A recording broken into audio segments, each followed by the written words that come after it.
dear. Hello, welcome. Hello, Nick. This is one.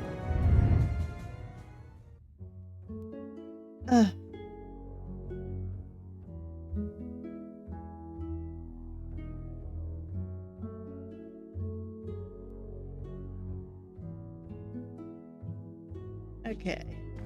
I look at this knife now.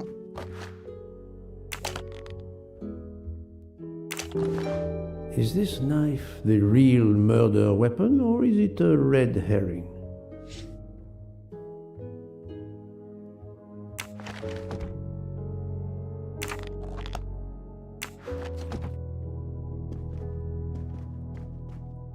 Mrs. Hubbard is distraught, Poirot. I should stay with her. Please go on without me. I have every right to be distraught. Thank you, Mr. Book.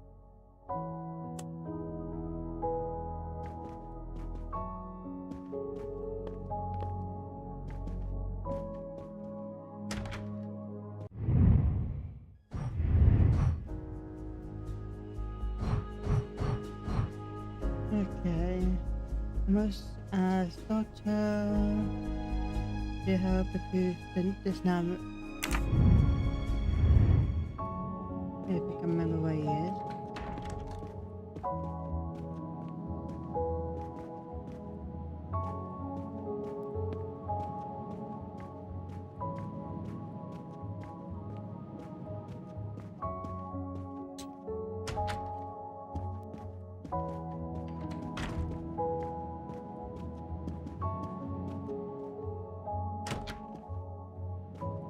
Nope.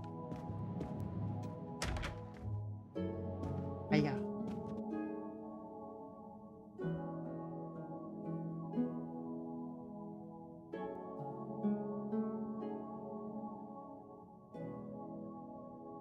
Yeah.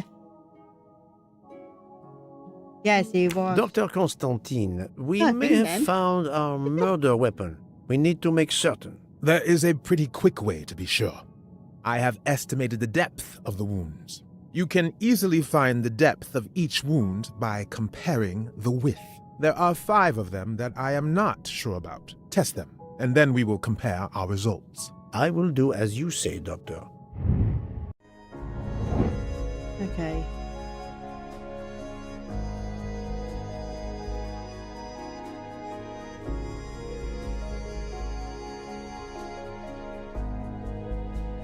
Bow.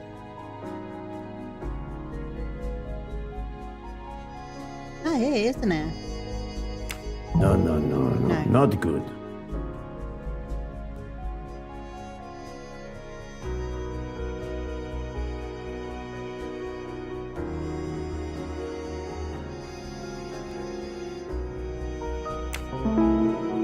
Okay.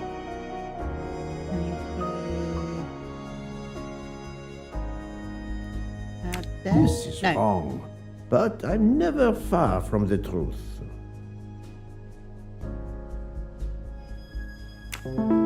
Yes.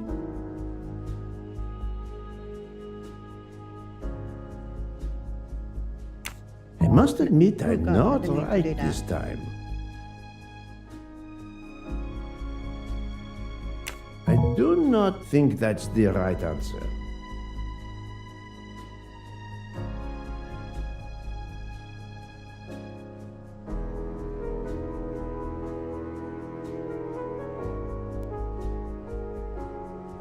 Think, Poirot. That is not a good answer.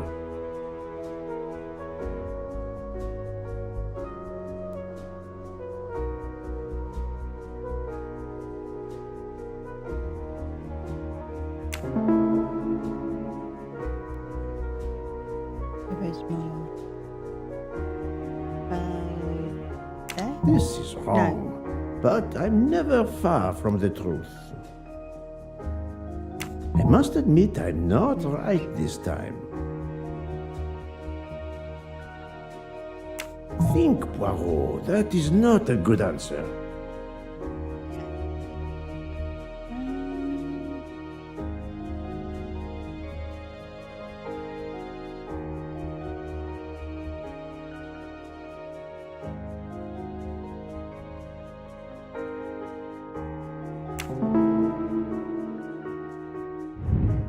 That was easy. What do you think, Doctor? Is this knife really the murder weapon? There can be no doubt. You found the same depths as the estimate I made during the preliminary autopsy. I can assure you that you hold in your hands the weapon that took Ratchet's life.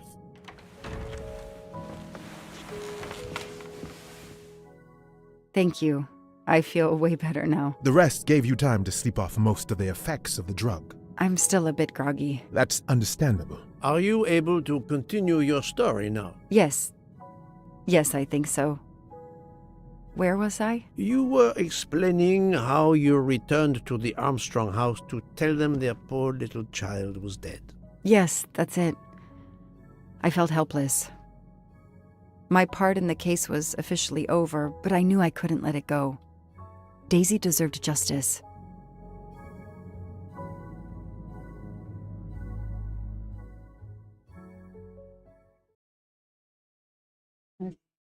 Finished chapter 4. Now we're on chapter 5.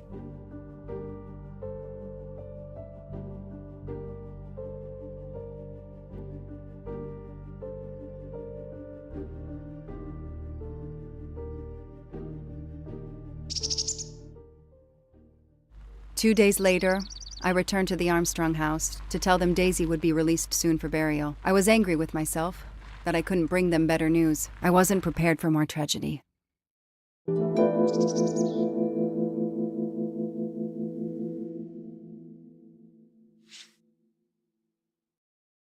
Okay, I'm lost now.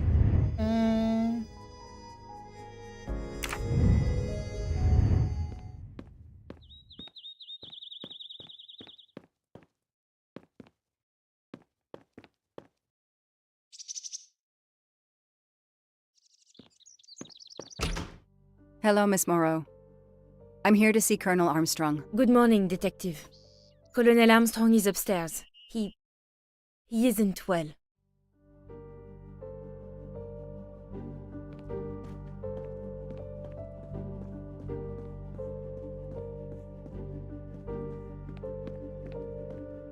What? Night.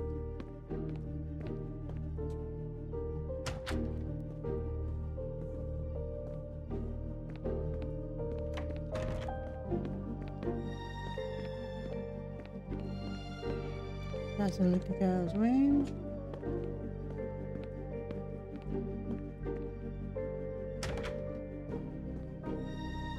Good morning, Colonel Armstrong. Is your wife here? Here? No, Sonia is not here.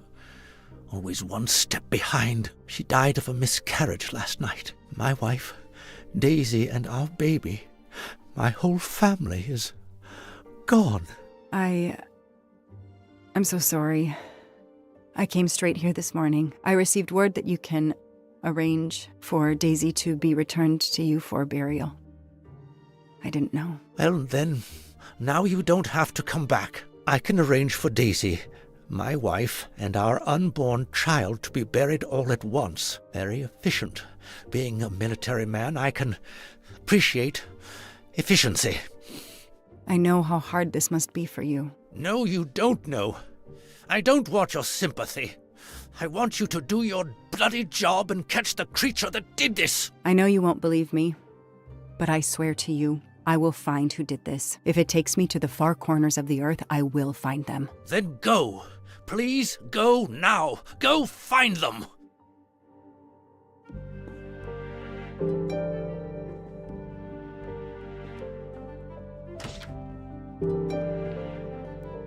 The house that once held the laughter of a child now feels so empty. I'm not giving up. I'm a part of this case. Or the case is a part of me. Can I speak to her? No. Okay.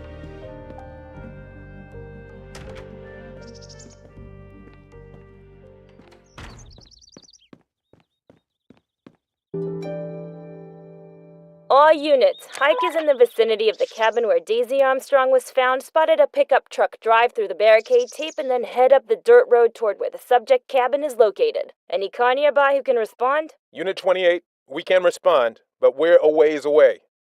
Dispatch, this is 11. I'm on it. Copy that. 11, you're good to go. Copy that.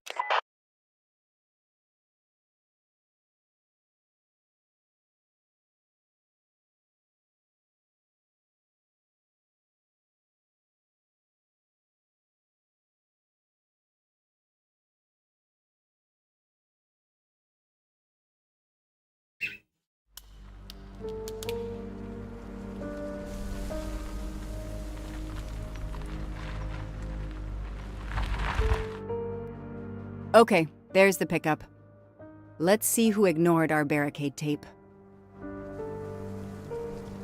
11 here.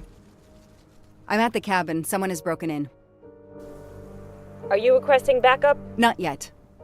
I'm going to take a look around. Copy that, 11.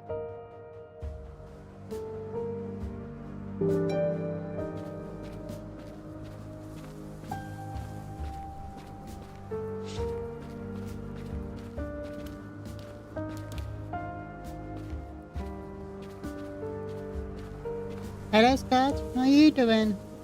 Footprints.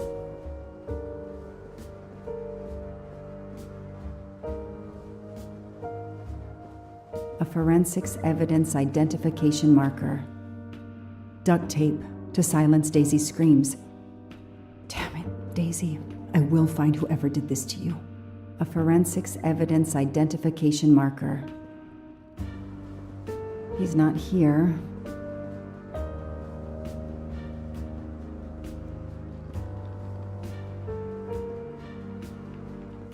Forensics had to go through this place with a fine-tooth comb. Okay, it's not in the cabin.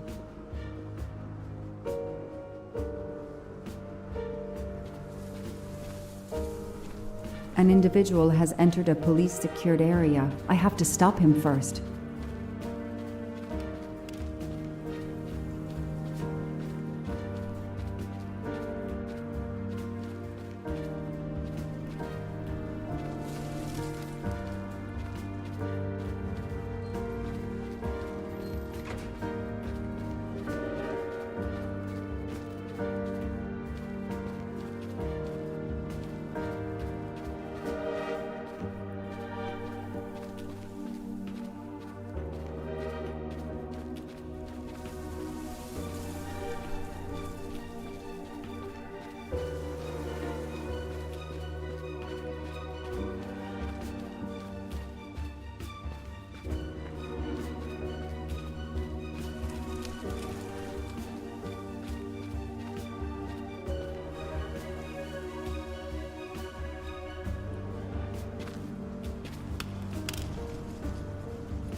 Don't shoot, officer. I'm on your side.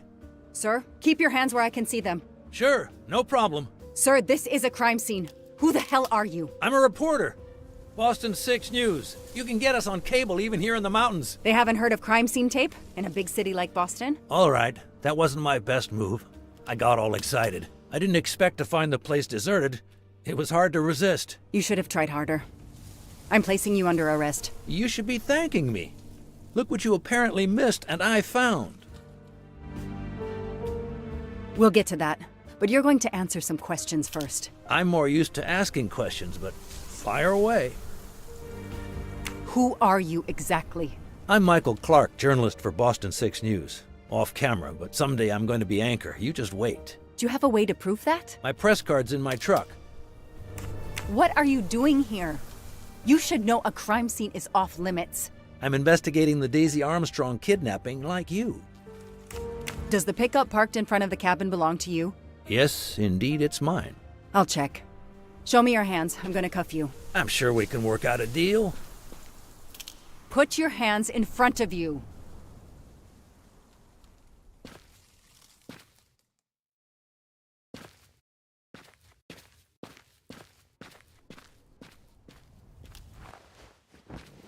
Aren't you going to read me my rights? You have the right to remain silent. I really wish you'd exercise that one.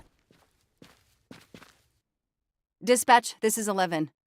I intercepted a suspicious individual at the crime scene. I'll check to determine how badly he's compromised it. Then I'm bringing him in. Copy that, Detective Locke.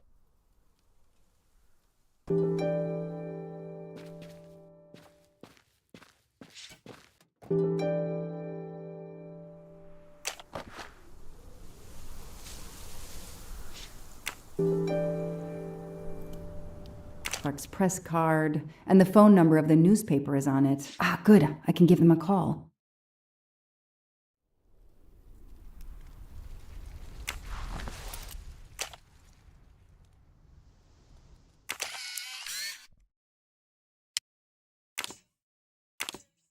Candid photos of the entire Armstrong family? A reporter just doing his job? Or something else?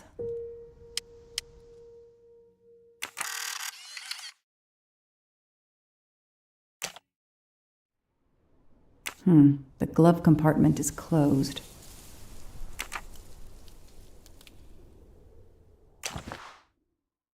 Telephoto lens. Not so surprising for a journalist.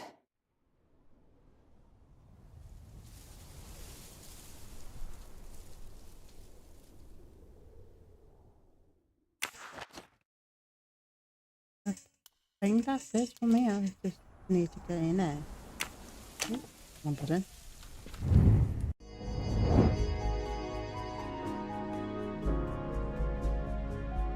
One, two, three, four.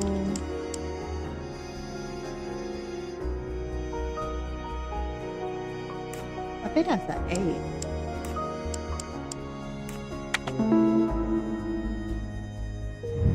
The detective gets it right.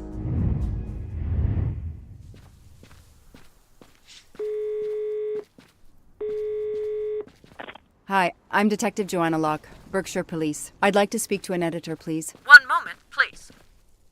Hello, Detective Locke? This is Abby Wilson. I'm a senior editor. What can I do for you? Does a man named Michael Clark work for you? Yes, he does. Why? When was the last time you heard from him? Oh, it's been at least 7 or 8 months. That's not unusual. He works in the field? Yes, Michael Clark is what we call a stringer.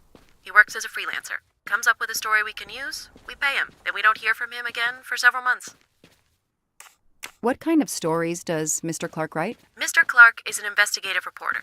Mostly crime stories, to tell you the truth. He comes up with some pretty macabre stuff some of the time. Is there a problem? Or a story? Do you remember what the last case he investigated was? Hello, It was a Lucy. murder case. The victim was a millionaire named James Miller. He was called the Frozen Fish King of Gloucester, Massachusetts. His body turned up in one of his nets. Or, rather, most of it did. Ah, well, thank you, Ms. Wilson. You've been a great help to me. Pleasure. I hope he's not in trouble. He can be a little pushy, but he's a good guy overall. So what's he working on now, Detective? Are you sitting on a story? Thanks again. I don't need to talk to the suspect right now. This outline is the same shape and size as the gasoline can.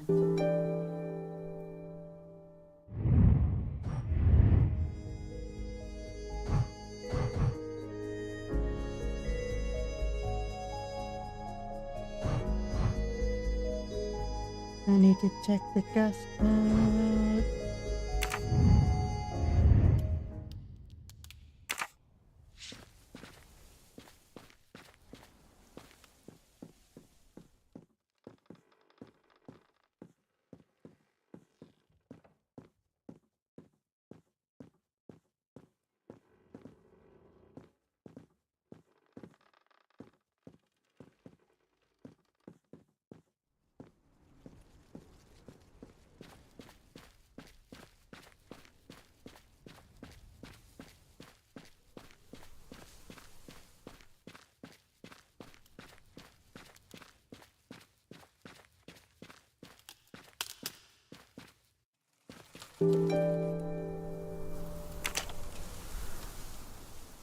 Alright, good.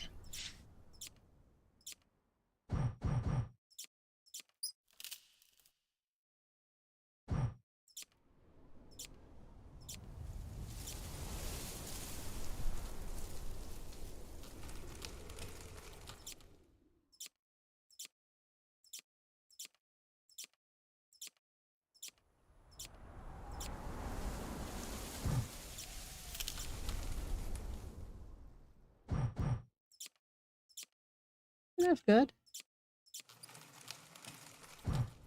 Damn, that isn't it.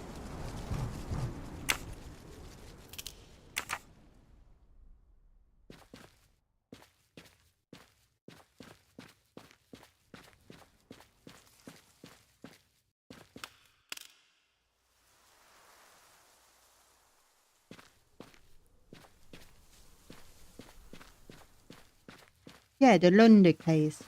I was playing that. I might do that next.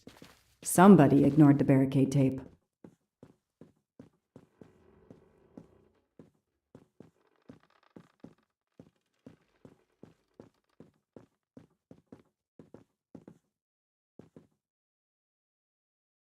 Three, 8, 9, 2.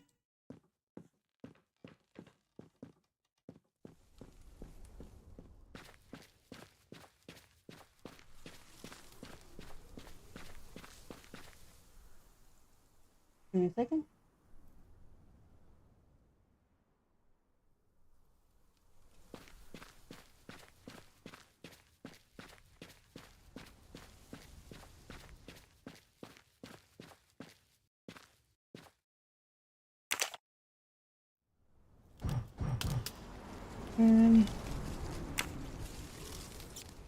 Ah.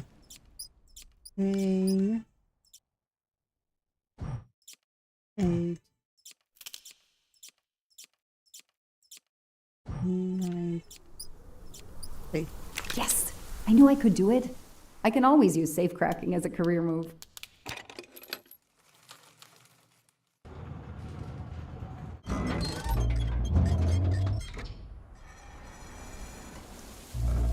There. Now let's see what secrets you're hiding.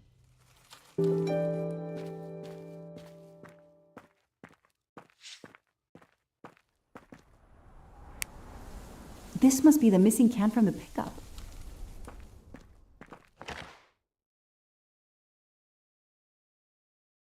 The cap's been damaged, and some gasoline has leaked out.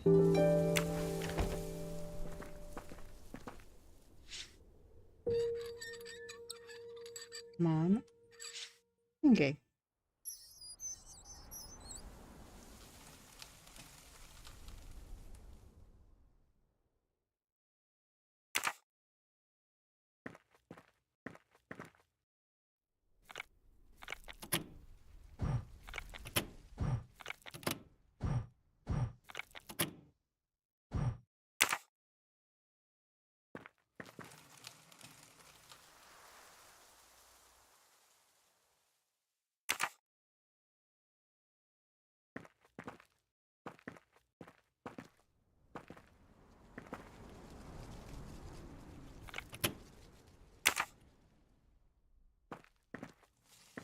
This bunker looks like it's as old as the cabin.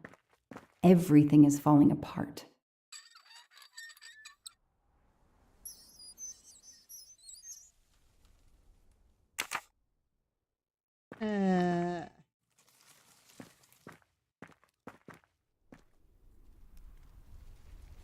Help.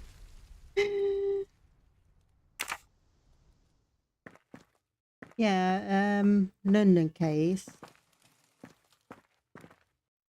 And ABC, I think it's called. Now what? I have to turn the power back on to open this magnetic door.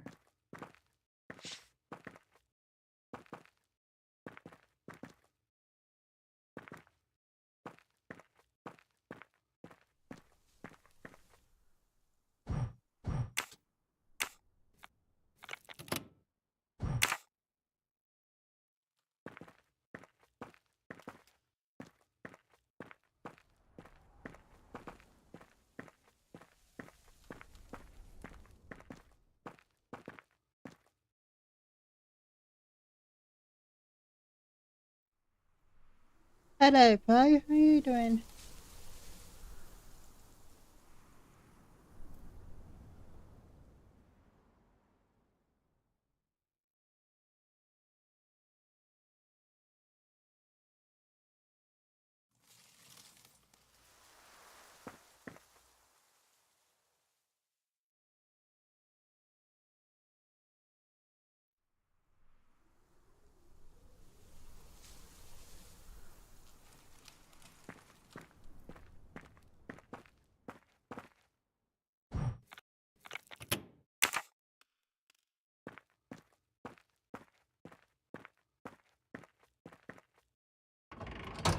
No, doesn't work.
No, doesn't work.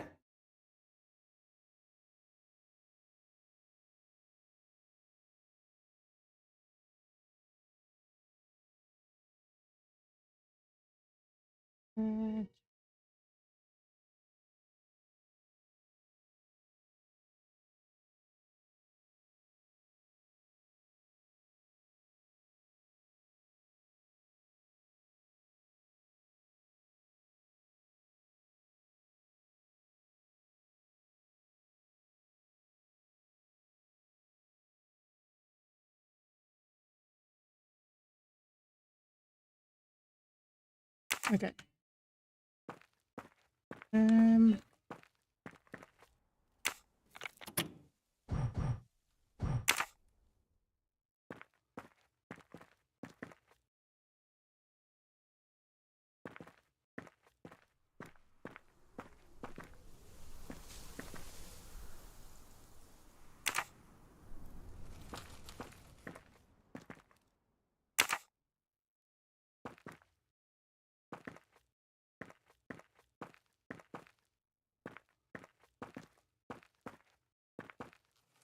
Okay, I think I done one right.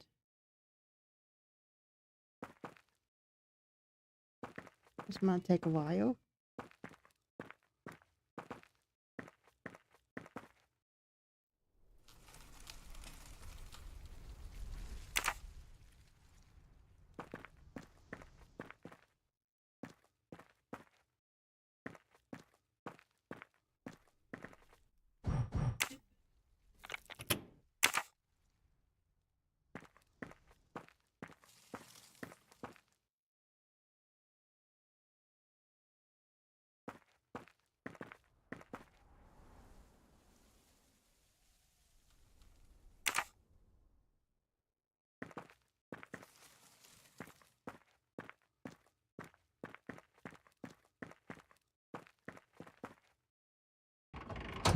No, doesn't work.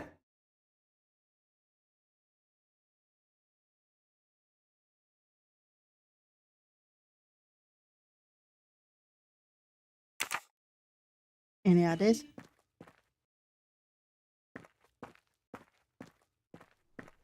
This ain't.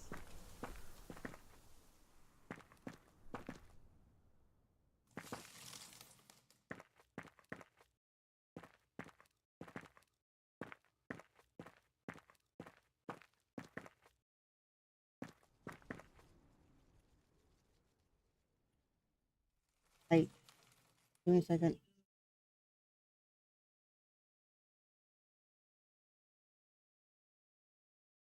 OBS.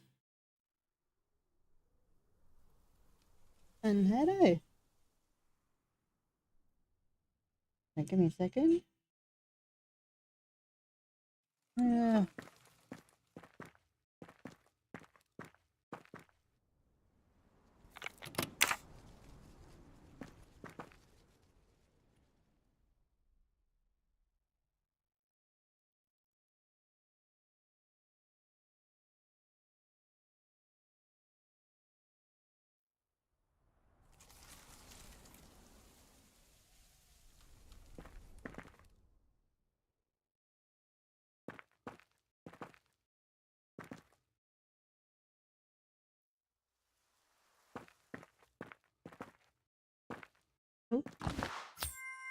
I've earned a gold mustache. This blueprint. It looks like the bomb in the cabin. The kidnapper built the bomb here.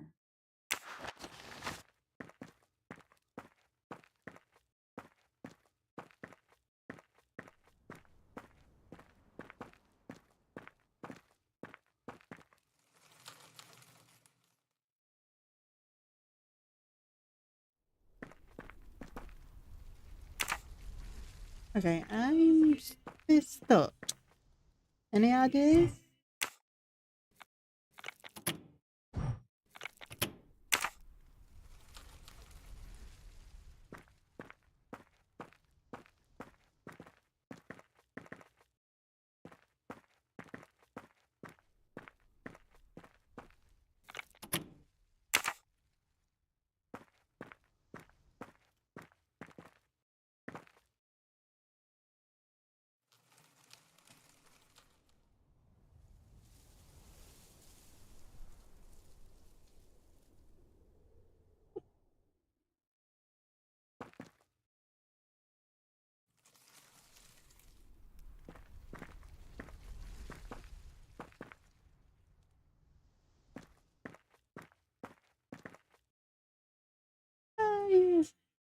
I'm stuck. I'm running in circles.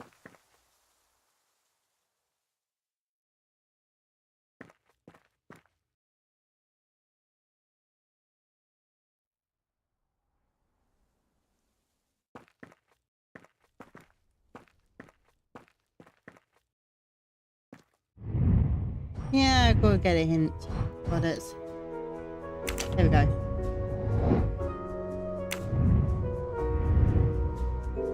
Oh, okay.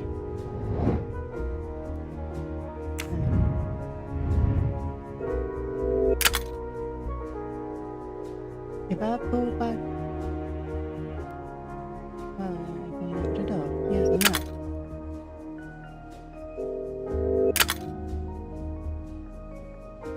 First switch of each. Ah, okay, never mind.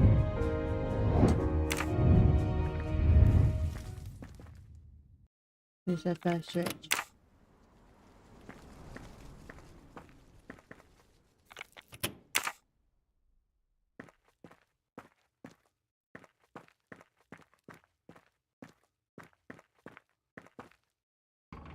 Let there be light. I'll try not to go and use the hint. Perfect, it works. Hold on a minute.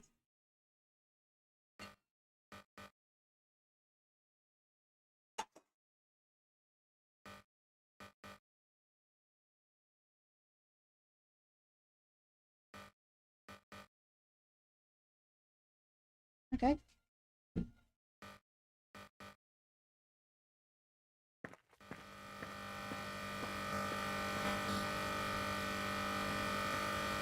Could use a new light bulb. February 24th, the day of the kidnapping. They knew about the party and everything.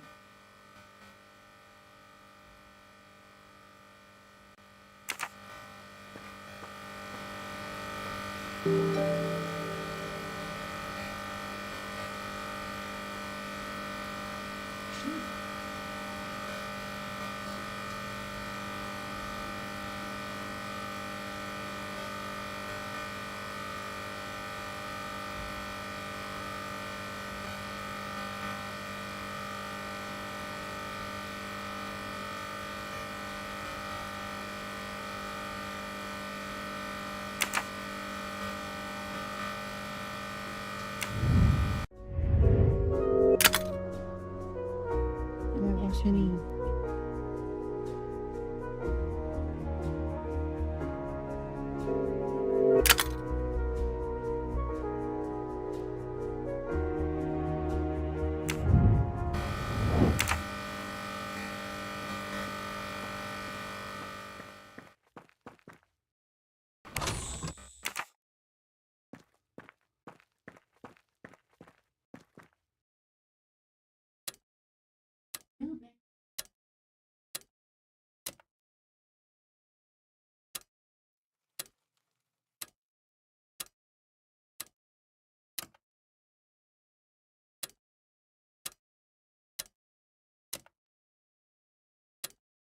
That isn't the right combination.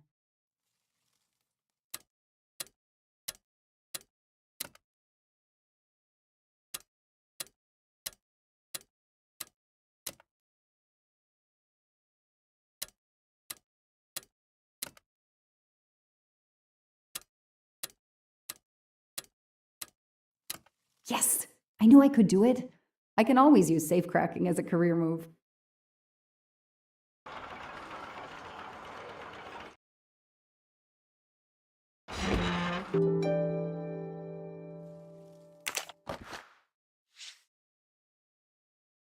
It's Daisy's hair clip, the same as the picture I saw at the Armstrong house. Oh, no. An expensive looking pen with the initials JM? What's its story?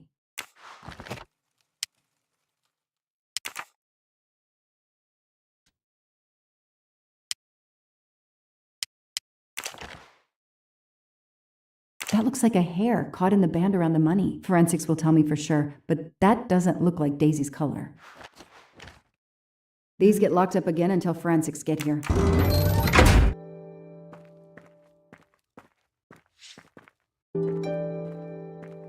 Okay. I think we're done down here.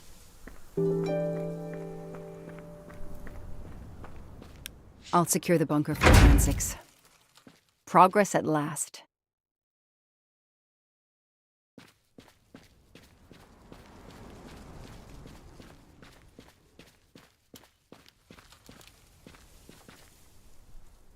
Why you out for dinner, Nick?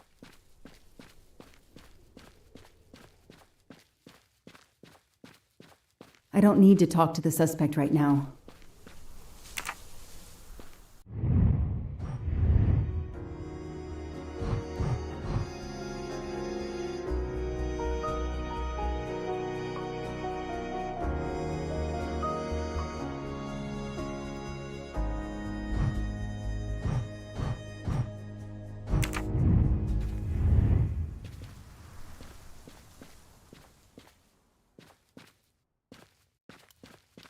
I don't need to talk to the suspect right now.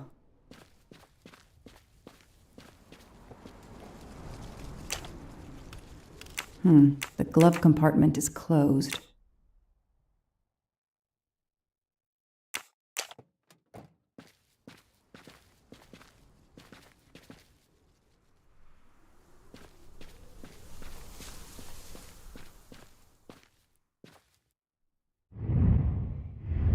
That's nice.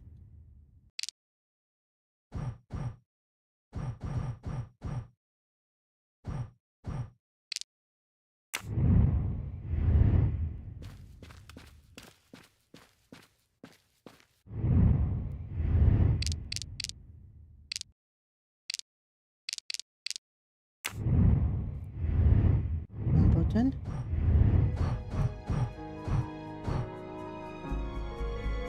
Question this.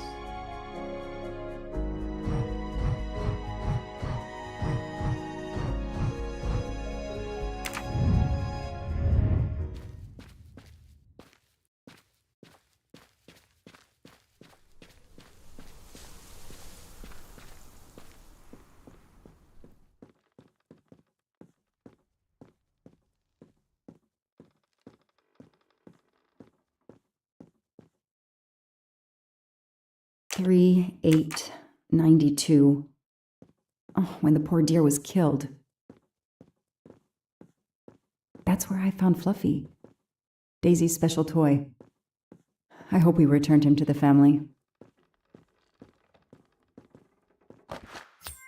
A gold mustache. Thank you very much.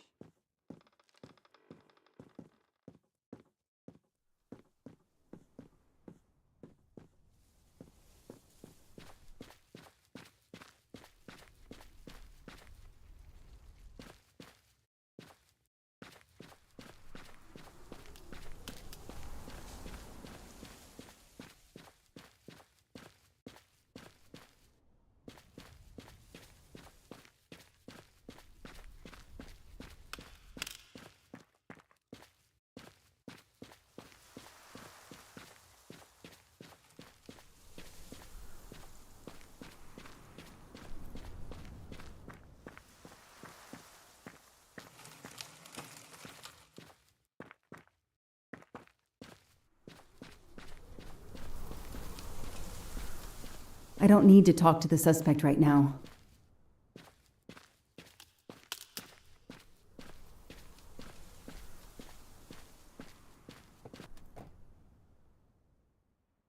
Oh, yeah.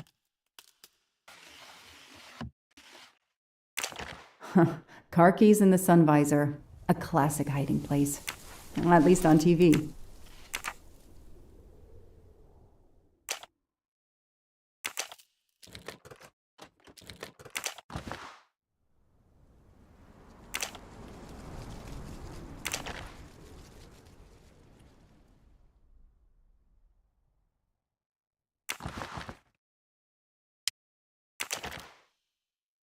Clerk's driver's license seems to be in order.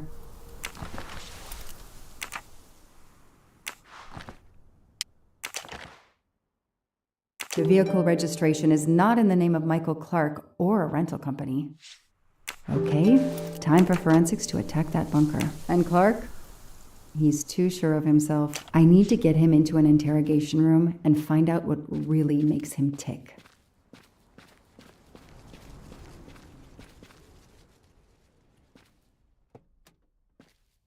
I know my rights. You can't keep somebody locked up in a car like this, you know. You wouldn't do it if I was a dog. Do they have bathrooms at the station?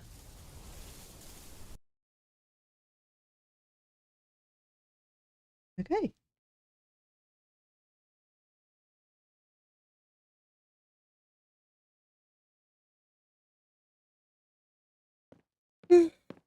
I have the right to make a phone call, Detective whatever your name is. That phone is an outside line. Hello, boss. It's Michael Clark. I'm still on the Armstrong kidnap, but there's a small problem. I got caught being someplace I shouldn't be. I'm at the police station. No, I'm not under arrest. Just questioning. Fire me. Why? The station's integrity? You're kidding me, right? If you think I've screwed up that badly, then fire me. Got that? Fire me. Yes, do it. That didn't go well. I think I got my point across. What happens now? Go ahead. Then we'll have a chat.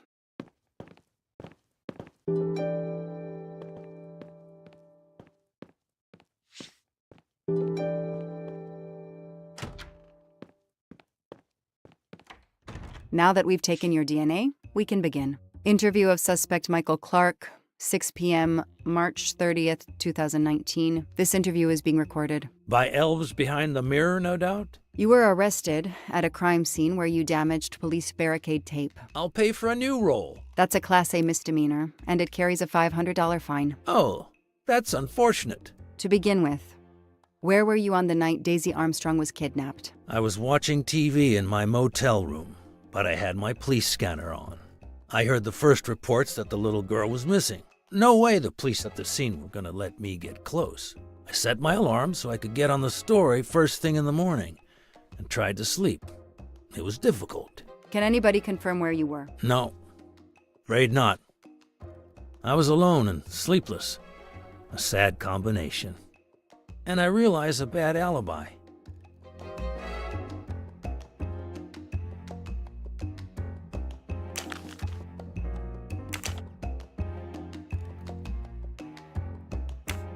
Let's start with why you went to the cabin. If the police were interested in it, I was interested in it.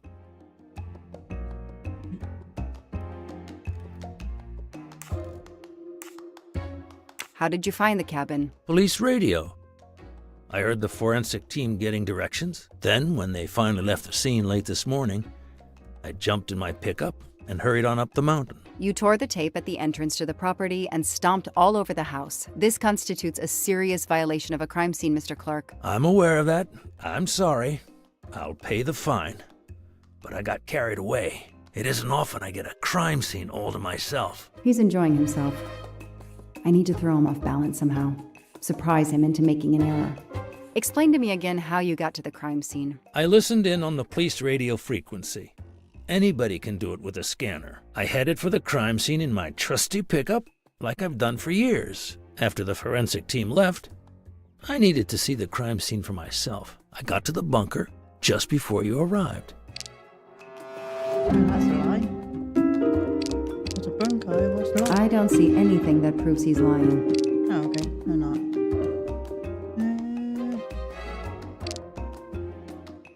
You said you've been driving that pickup for years? You heard right. Thanks to it, I never miss a story.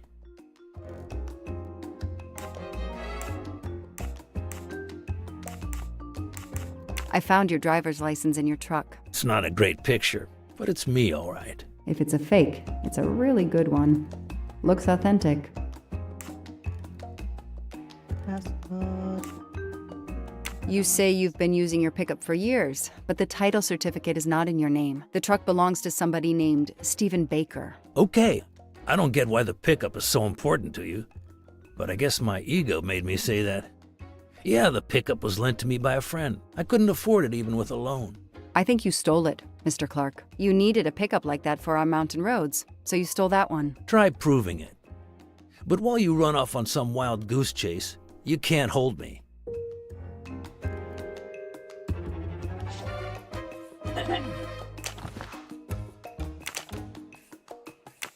You say you're a journalist, a stringer for Channel 6 News in Boston. I sell my stuff to lots of media outlets.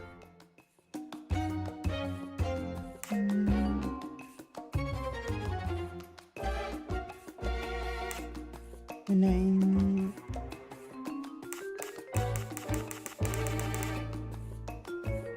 Your camera was in your pickup.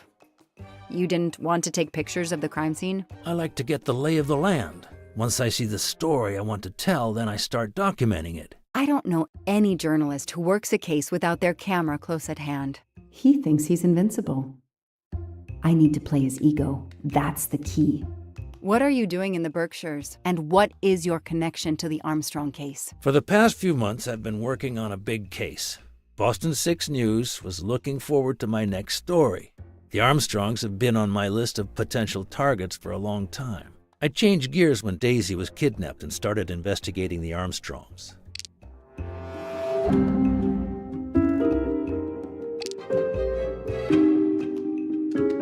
Come on, Joanna. You're a better detective than that. You need to do that.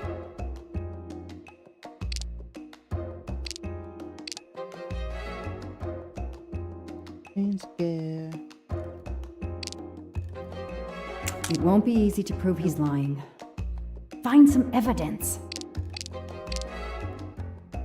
I need proof, not guesswork. So you just stumbled on a major kidnapping story during your stay in the Berkshires? Yeah, I was researching PCBs in the river for crying out loud. Then, wow, the Armstrongs. That's not a Science Sunday report. That's a lead. Sometimes you just get lucky.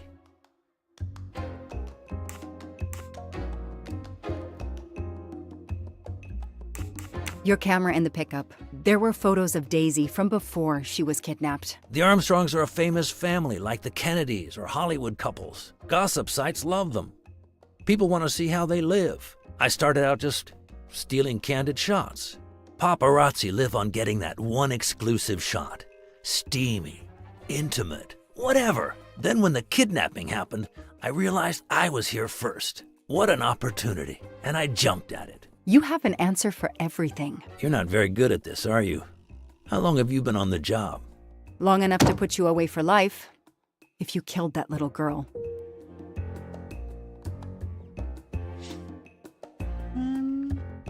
Okay, this one. Let's move on to the gas cans and what we found in your pockets when you were brought in here today. That sounds exciting.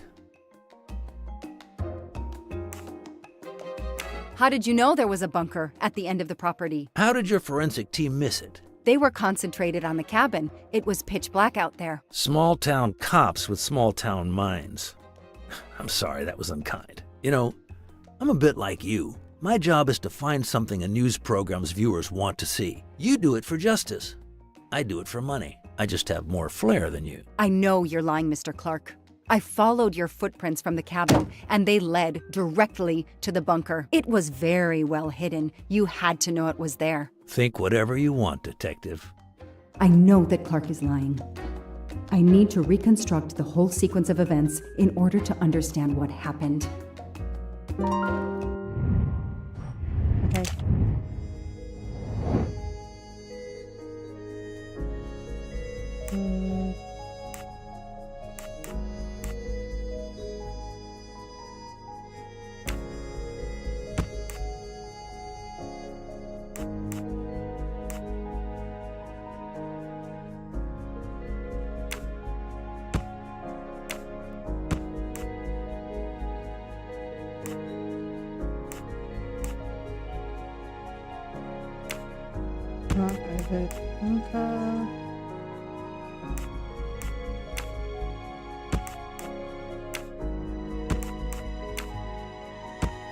No, I did something wrong.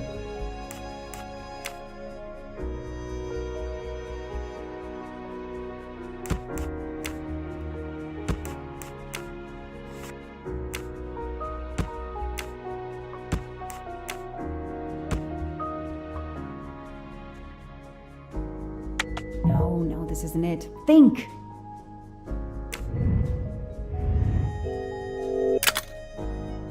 Can't find inside.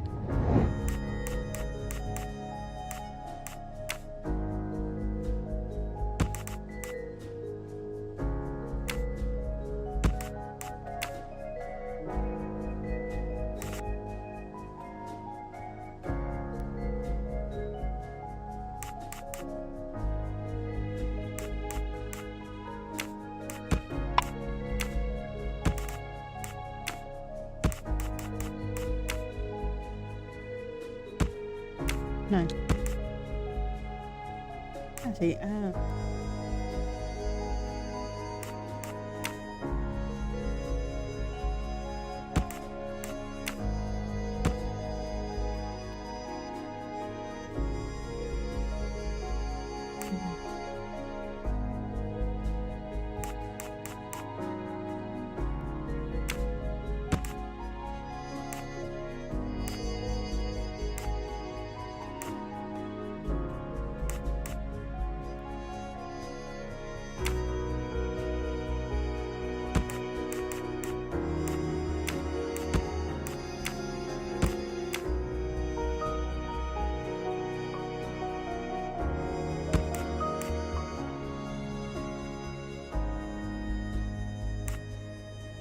bunker.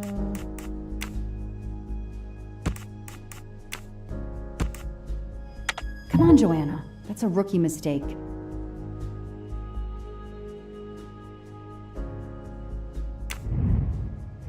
Why not?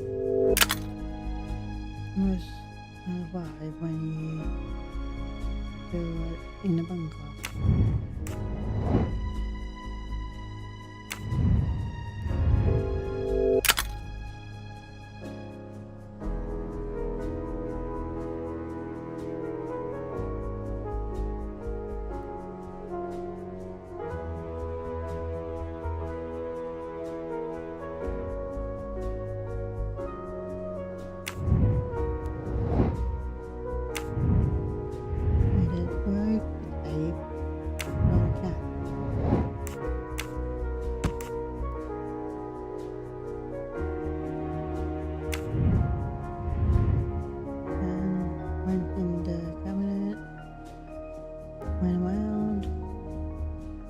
Bit of bunker.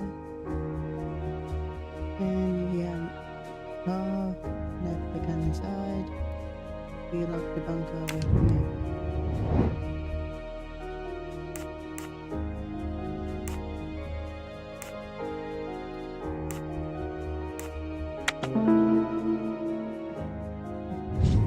That is a great detective job. I'll tell you what really happened. You waited until forensics left and arrived in your probably stolen pickup. You grabbed a can of gasoline from your truck. You then went into the cabin to check if Daisy had been found. You then went straight to the bunker to see if it had been discovered, planning to set it on fire and destroy all the evidence inside. Before you could start the fire, you heard me arrive. So you hastily left your gas can and closed the hatch. You didn't think I could open the bunker. If I hadn't found you, I expect you would have burned down the cabin too. I'm not gonna make fun of you, Detective, or how you handled my interrogation. You're obviously very new at this.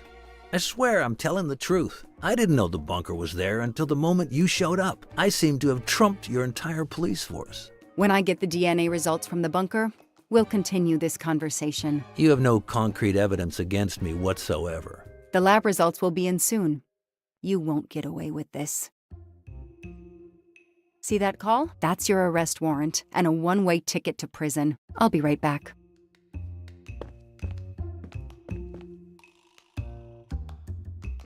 Hello, sir. I think I found the man who kidnapped Daisy Armstrong. I'm interrogating him now. Hold on, Detective Locke. I have some bad news. Someone set fire to the cabin in the bunker. The fire department is on the scene, but they say it's too late. That's impossible. My suspect has been in the interrogation room with me all evening. We can't hold him. Suzanne Moreau. Her fingerprints are on the wine bottle found in the cabin. We also found an unknown person's fingerprints, but they don't match your suspects. Sir, with all due respect, I'm convinced Michael Clark is involved.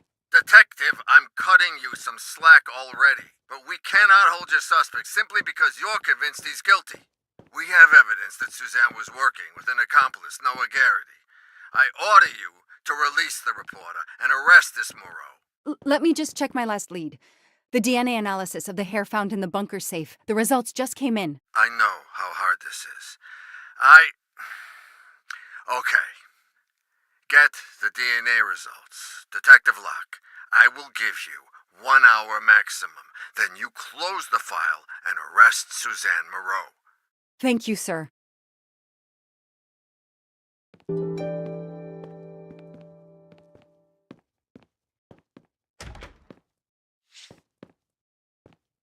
An extra computer so I don't have to go all the way out to my desk.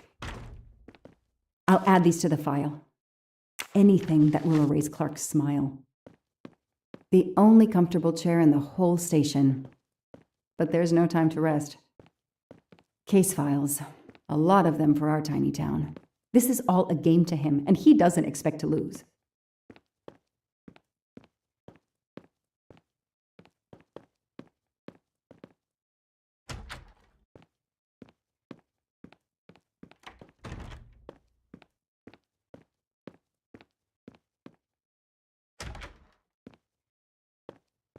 Who did you call earlier? An editor from the Boston 6 News. An editor you repeatedly said should fire you. That was your accomplice, wasn't it? You were telling him to start the fire. An accomplice?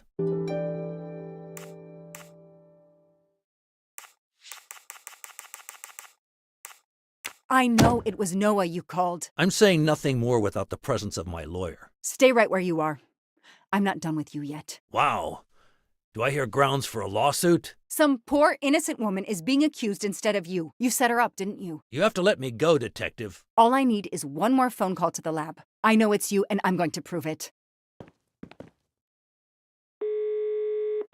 Hello, this is Joanna Locke. I need the results of the DNA test I asked you for. Hi, Detective. Sorry, we only have the DNA sequence.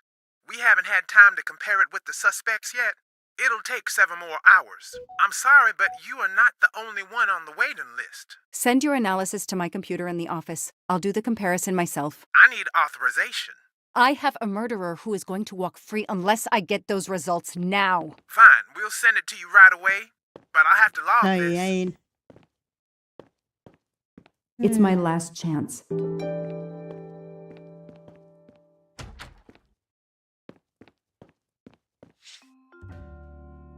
Okay.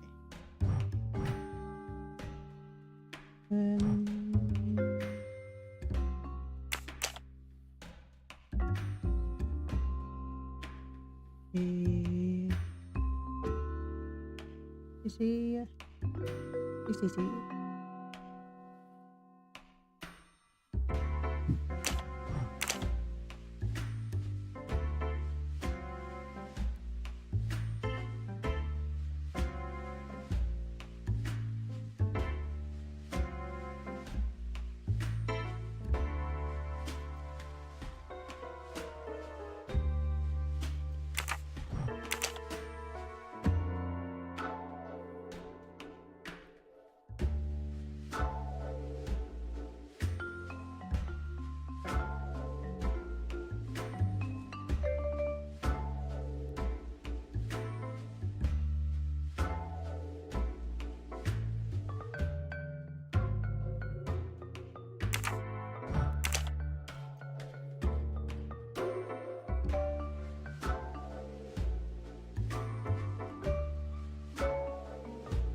No.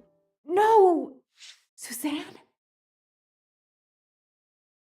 I don't understand. I was sure it would be Clark's hair.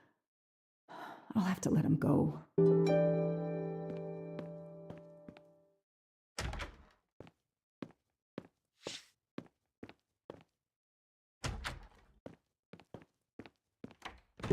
You can leave. Sorry it didn't work out for you, Detective. Maybe you should consider a career change. We are not done. Oh, but we are, my dear. We are done. I had no choice but to return to the Armstrong house to arrest Suzanne Moreau.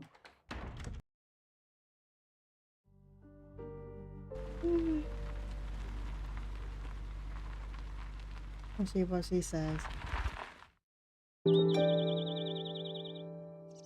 The arrest warrant for Suzanne Moreau. Suzanne was set up by Clark and Noah. They are the kidnappers, but I'm not giving up. Yeah, I reckon. When Suzanne comes up for trial, I will fight for her defense. But for now, the district attorney is in charge. If I want to stay a detective, he always has the last word.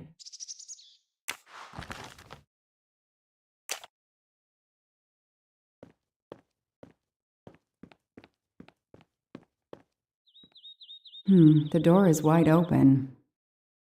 How strange.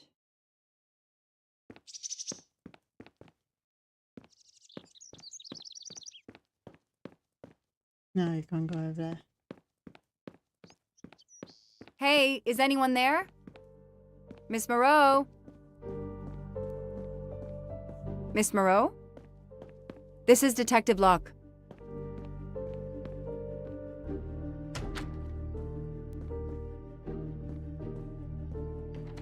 Miss Moreau, can you hear me? It's me, Detective Locke. You must get up now. Miss Moreau? Miss Moreau, can you hear me? Suzanne Moreau is dead. There are no traces of blows or injuries on her body. She doesn't seem to have defended herself from anyone.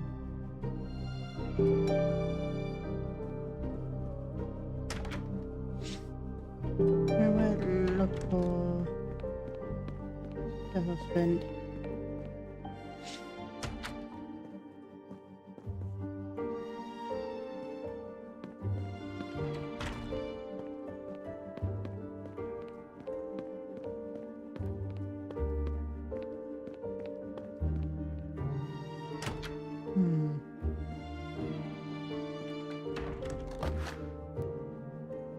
It appears Suzanne killed herself by ingesting all these drugs.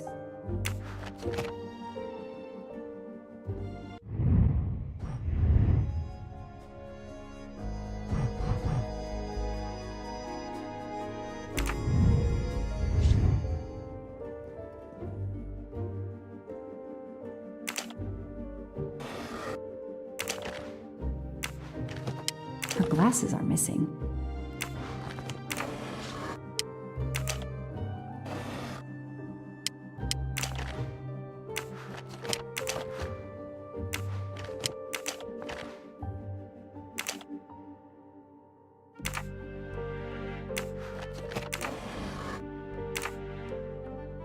Suzanne's diary is missing.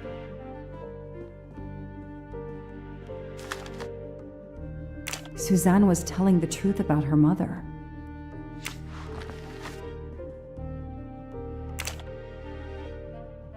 She must have realized at last how she'd been used. The death of her mother would have been an additional shock, and the self-righteous court of social media was as quick as usual to try and convict her. She must have realized the death and the I called the district attorney to inform him. This is Detective Locke, sir. I'm at the Armstrong house. Have you arrested Suzanne Moreau? She's dead, sir. Apparent suicide, but I need a forensics team. She killed herself out of remorse for her part in the crime. We don't know that yet. I'm calling forensics now, but I wanted you to know. What a mess. Stay on site until forensics arrive. Yes, sir. Standing by. The investigation was officially closed. I was certain that she was innocent, and Clark had been responsible for 4 deaths and then vanished into thin air. With $1 million. Dollars marked, though, and not easily spent. I didn't care if the case was officially closed. I swore, Mr. Poirot, whatever it took, I would hunt him down. Chapter 5 finished.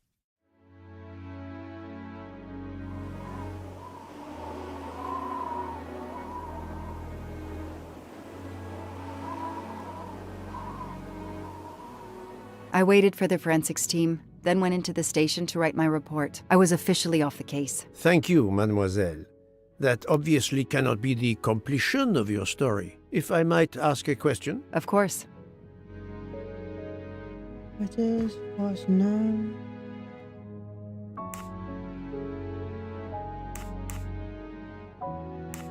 Suzanne Moreau's boyfriend, the one who manipulated her and burned down the cabin.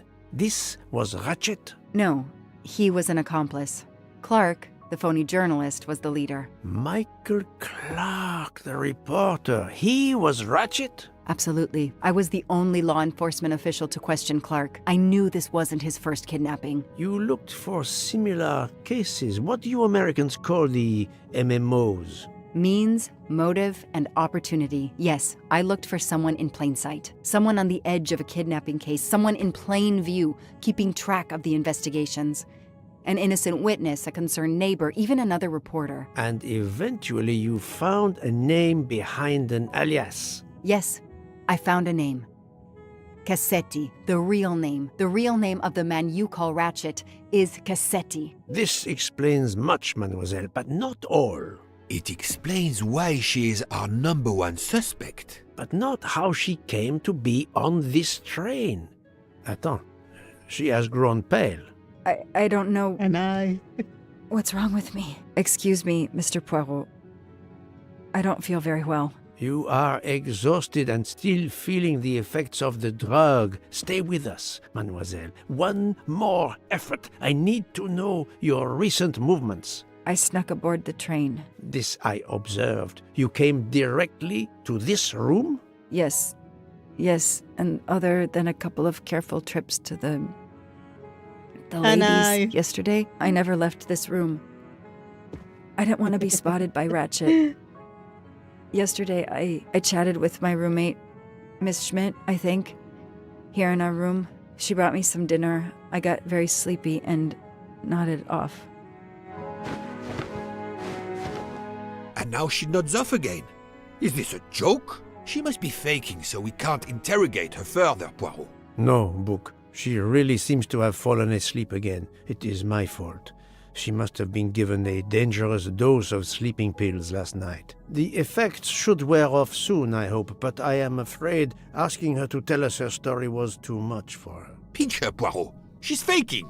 Her eyes are dilated. She is not faking, and there will be no pinching. Dr. Constantine, please stay with her. Monsieur Bouc, ask the other passengers to gather in the dining car. There are still many questions I need to ask. But all of them together? Won't someone overhear you questioning the others? I will speak softly because I am trained to do so. They will speak softly because they want to. Very well. I will do as you say.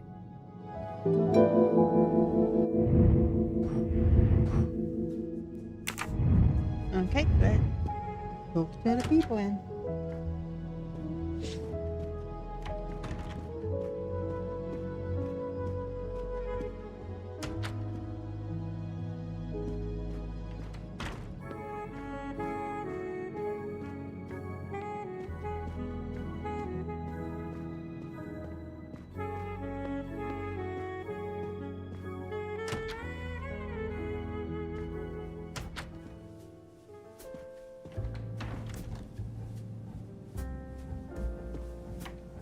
Speak to her. I hope we will be leaving soon.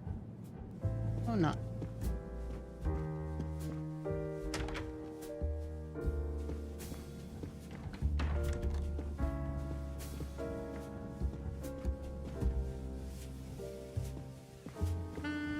I should go and interview the passengers in the restaurant car. Yeah, there are many doors and a bit long. What?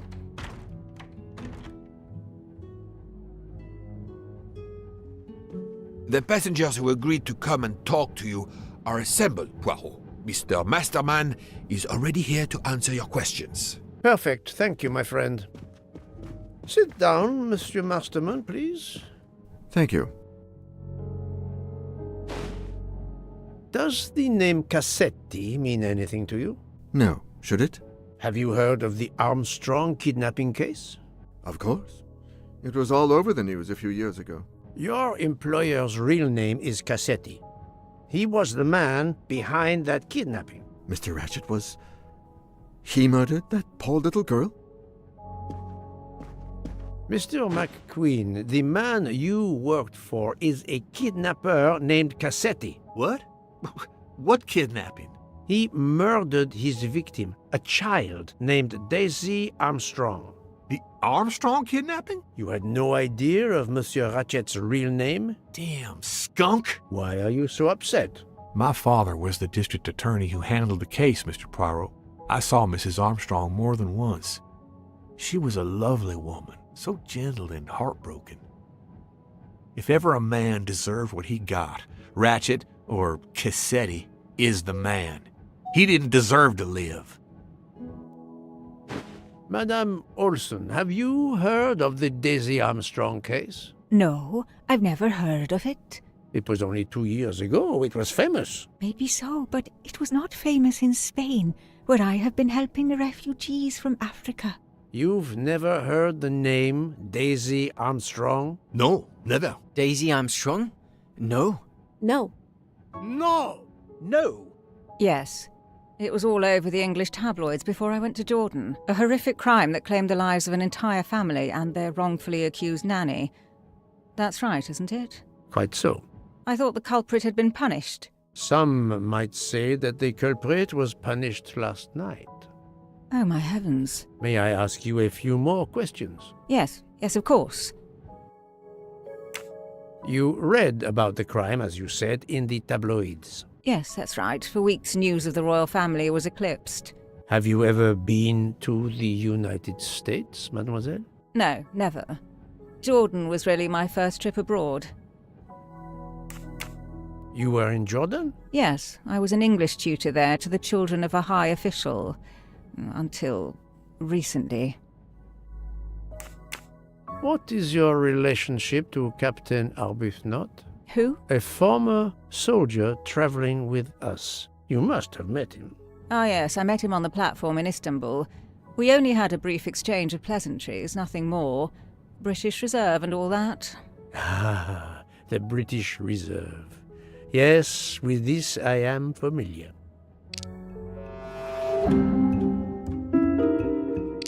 While Erin was in his bedroom. Hold on.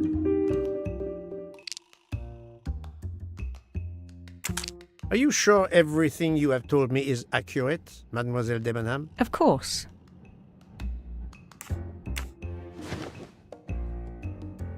Mademoiselle, I know that you met Captain Arbuthnot at the Tocatlian Hotel. You were spying on me? I am very attentive to my surroundings. It helps in my profession. Well, it's your word against mine. I had occasion to be of some assistance in recovering Captain Arbuthnot's train ticket. While searching his room, I also discovered one of your earrings. Whatever your relationship may be to the good captain, I doubt it has anything to do with British Reserve. You will not tell me your secret, mademoiselle? I can't. I don't know what you mean. Poirot, Miss Debenham's got nothing to do with this business. Nothing. Do you hear?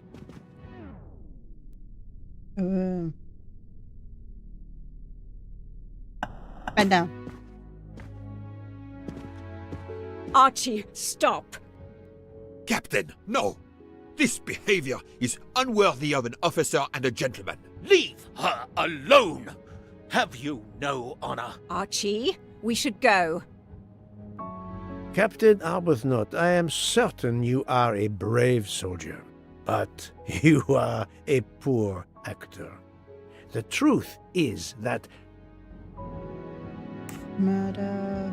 your relationship with Miss Debenham is beyond doubt, Captain. Your reaction was apparently that of a man trying to protect the woman he loves.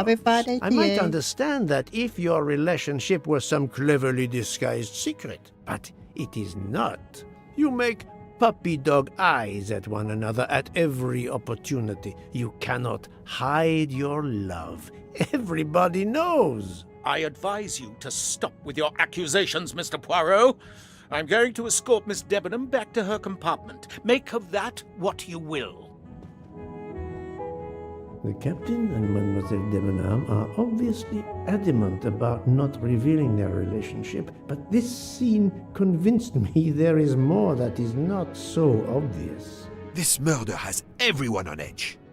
In my 25-year career, I have never seen such madness aboard the Orient Express. I understand, my friend. The more we learn, the more perplexing this train ride becomes. But we have other clues to pursue. What do you have in mind? The broken watch on Monsieur Ratchet's wrist, for example, and the handkerchief found near the body. Who does that belong to? This little drama we have just witnessed has not put you off the scent. Far from it, my friend. Will you return to your watch over Mademoiselle Locke? Yes, I will. Dr. Constantine can probably use a break. Good. Au revoir, Poirot. Okay, the broken watch.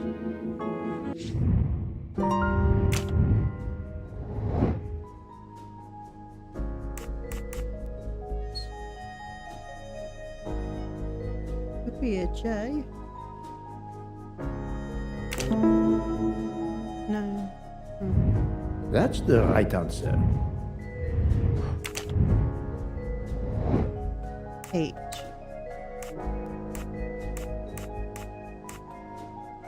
Could be her.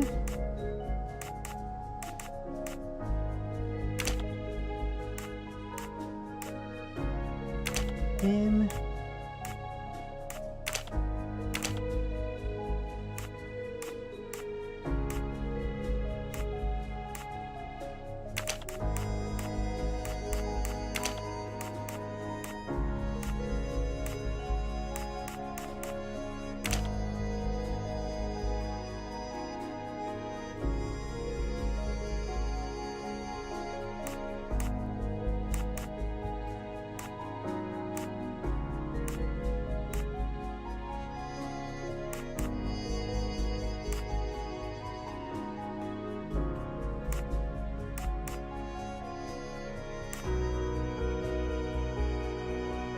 Need some more people.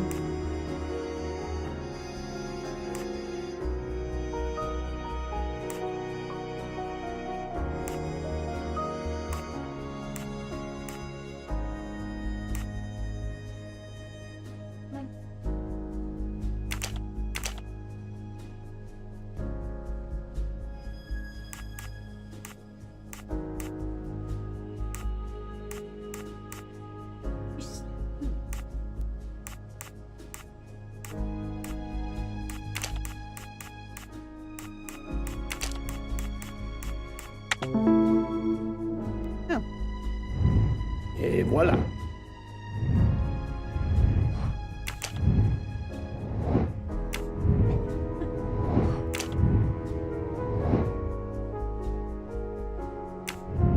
Yeah.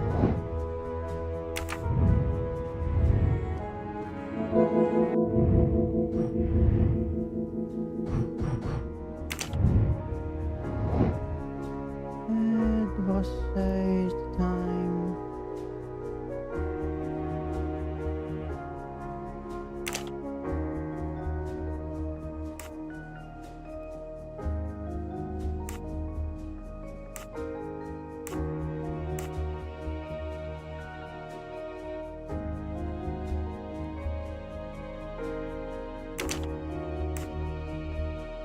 No, I need to select. I do not think that's the right answer. Let me consider all the possibilities.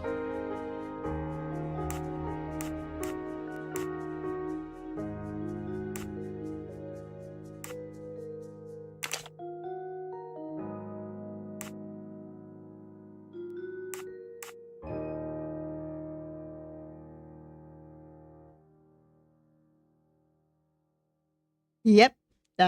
Yep. No, not good.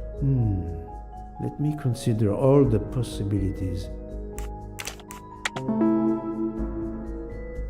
Yes, there are only 3 possible hypotheses. The watch has been tampered with, or it is out of adjustment, or it indicates the time of the murder. I shall explore these last 2 possibilities before reaching any conclusions. If the watch is out of adjustment, it may be broken. There may also be another reason related directly to Ratchet. Maybe the watch is set to another time zone.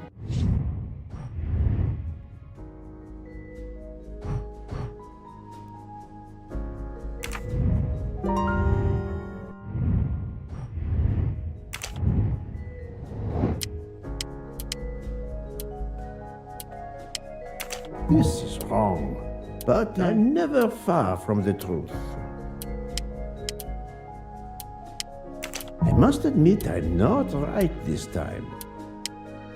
The watch was not defective because the second hand is still moving. That's the right answer.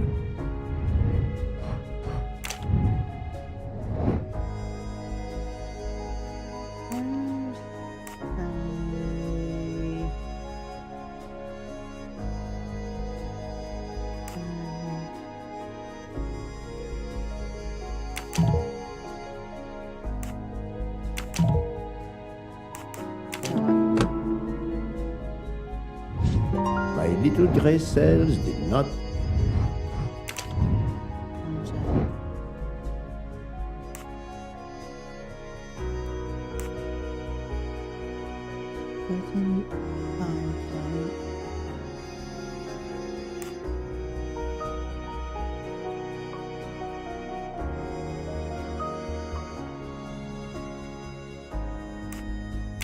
Think, Poirot. That is not a good answer.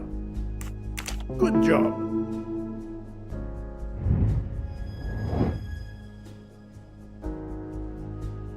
Fantastic. If this theory is correct, then the murder took place at 12:15 a.m. I must interrogate all the passengers to see if any of them have an alibi for this hour.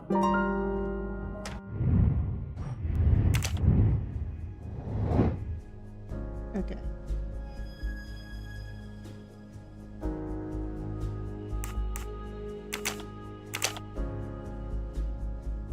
Pause. We're done. Be with him.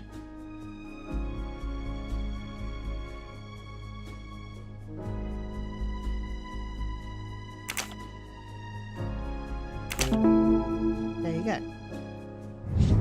That's the right answer.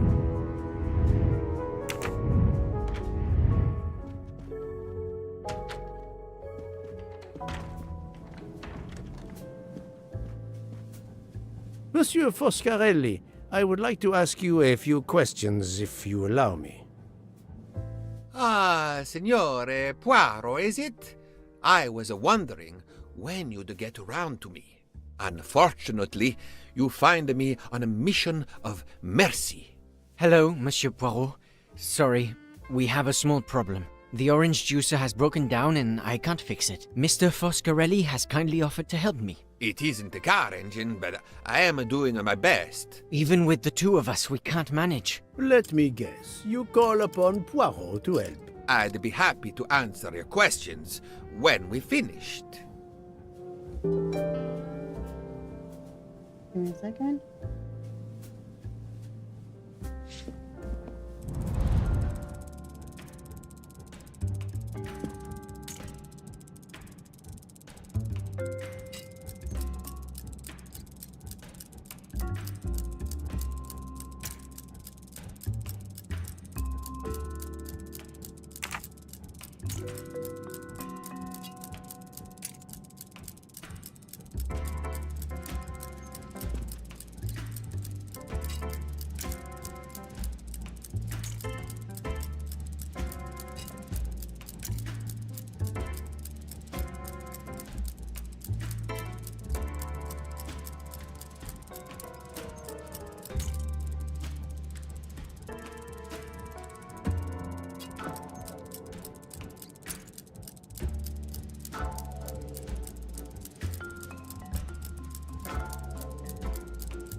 Voila, it should work correctly now.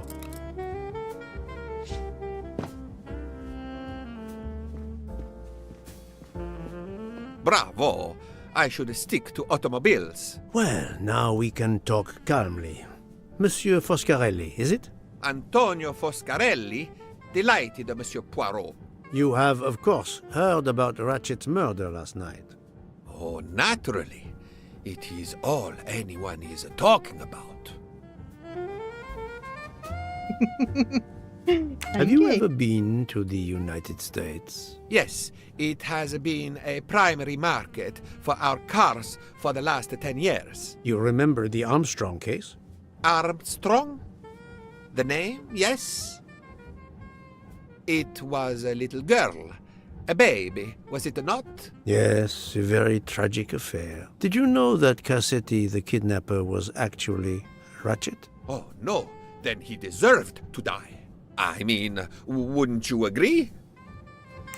Can you tell me your movements on the night of the murder? I went to bed right after dinner, but I slept very badly.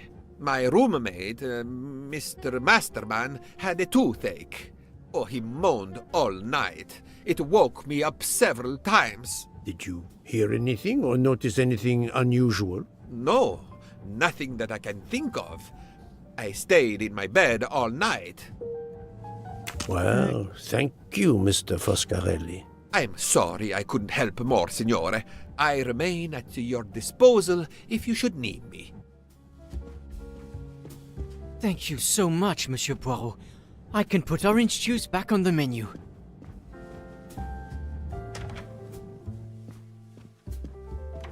Can I speak to her again? Enchanté, mademoiselle. You are Hildegard Schmidt? I am Erfol. And you, I know, are Herr Poirot. Correct. May I ask you for a few minutes of your time to answer a few questions? With pleasure, but first may I ask for your help? Why does this not surprise me? I don't know. I am at your service, Fraulein. My mistress, Princess Dragomirov, has asked me to open this traditional Matryoshka doll. There is a trinket inside she must retrieve. Madame, in my experience, each Russian nesting doll simply pulls apart to reveal the next one inside. Indeed. Yet try it for yourself. As you wish. Ah, you are a gentleman.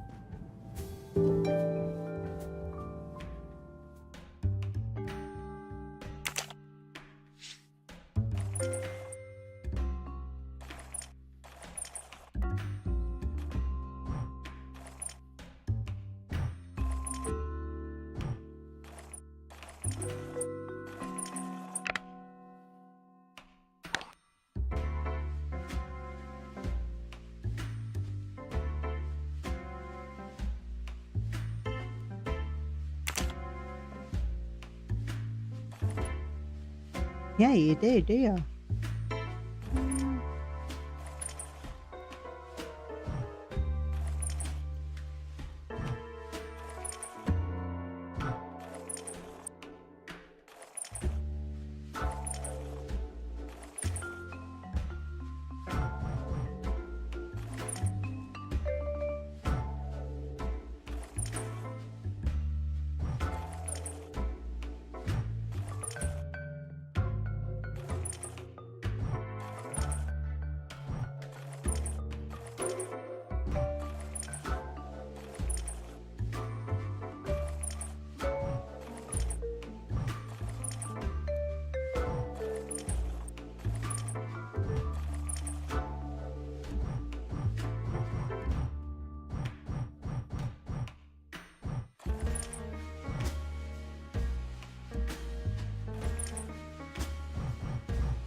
Okay.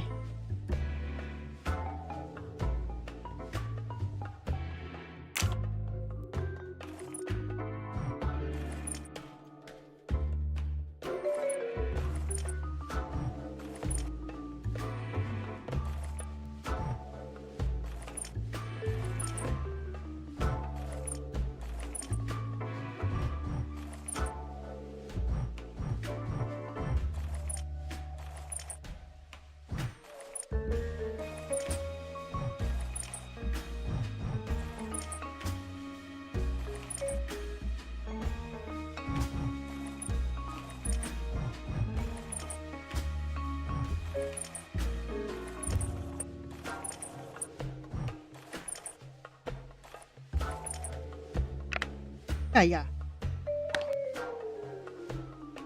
A weird toy. The inscription reads, "To my dearest friend."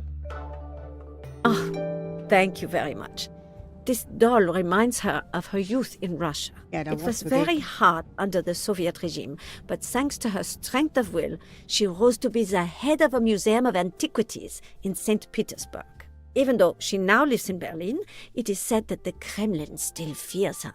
She must be a formidable woman indeed. You are her maid? I am her companion. I help her in Yeah. her daily tasks, and I keep her company. Ah, forgive me. You will have heard of Ratchet's murder last night. Yes, of course. Everyone is talking Well, about that's it. good then. Can you tell me how you occupied your time last night? Just after we left Istanbul, I had tea with my roommate, Fräulein Locke. I went to dinner with the princess, and when I returned to my compartment, Fräulein Locke was already asleep.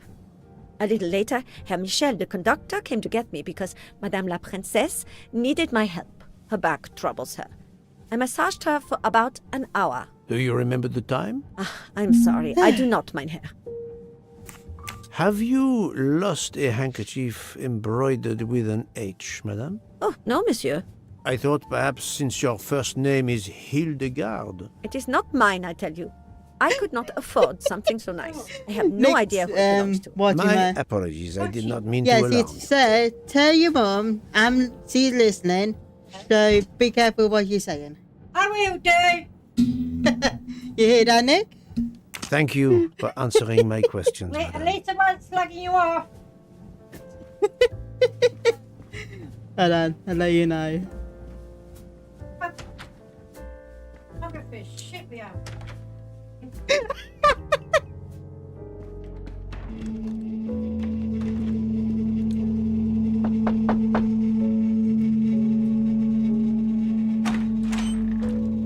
Monsieur, I am Hercule. I know who you are, Monsieur Poirot. What do you want?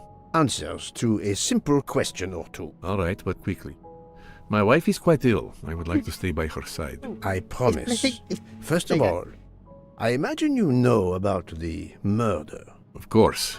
The Countess is terribly distressed. Your full name? Rudolf Adreni. Your home is? Budapest. And how do you come to be aboard the Orient Express? I am a Hungarian diplomat. My family has represented our homeland since the revolution from the Soviet Union in 1956. I was on my country's business in Istanbul. Business which I cannot discuss. And your wife often accompanies you on your diplomatic missions? Yes, and why not? Was there anything else you wanted to know? Okay. Oh crap, I go.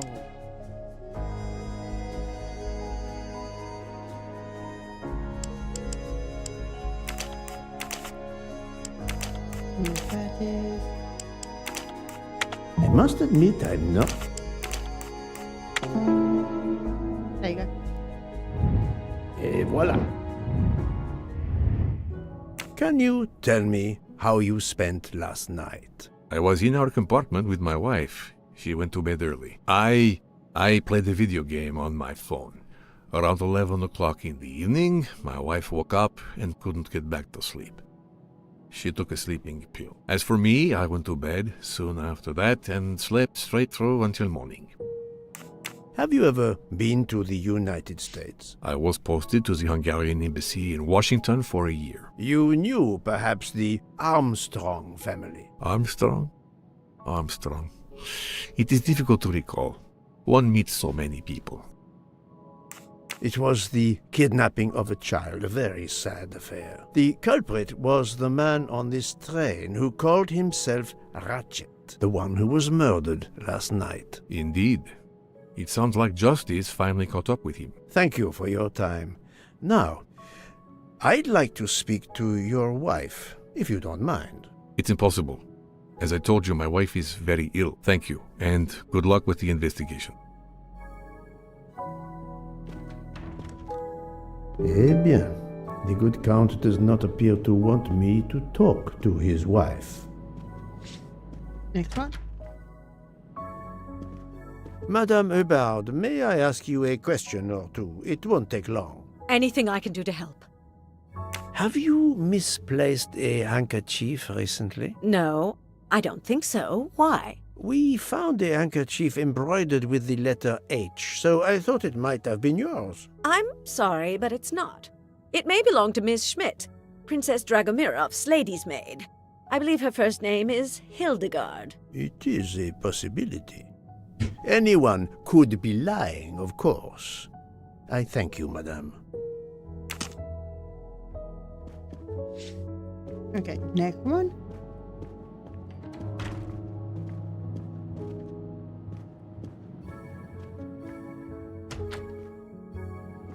No, this is our room.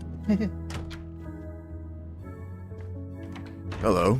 Can I do something for you? Hello, Monsieur Hardman, I believe. You have heard of the murder? Cyrus Hardman. Yes, and the fact that there's been a murder is all over the train. You do not seem very concerned about it, monsieur. It's not the first murder I've run across. I had no idea the selling of toys was so dangerous. Yeah. I did overhear you mention at dinner that this is your profession. Toy salesman is a cover. Okay. I'm a private detective, just like you, from the U.S.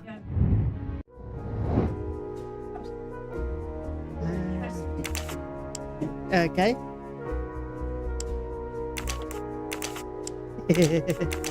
Oh, fuck, no.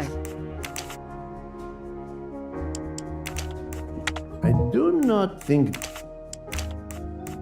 this is wrong, but I never.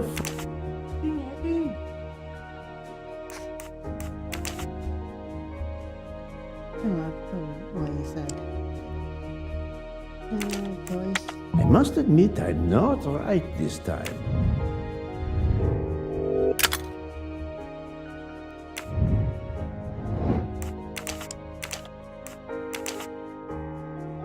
I know he is not French, and he's a American. 55? Okay. I'm right again.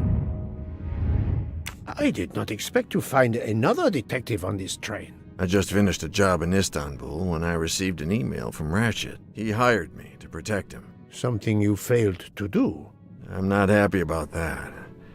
He'd received some threatening letters. I was supposed to watch his back, and yeah, something I failed to do. But he seemed to think he was in more danger when he left the train. He was traveling to Paris? I assume so, but I'm not entirely sure. Can anyone on this train He was confirm American. your identity? Yeah, that McQueen kid.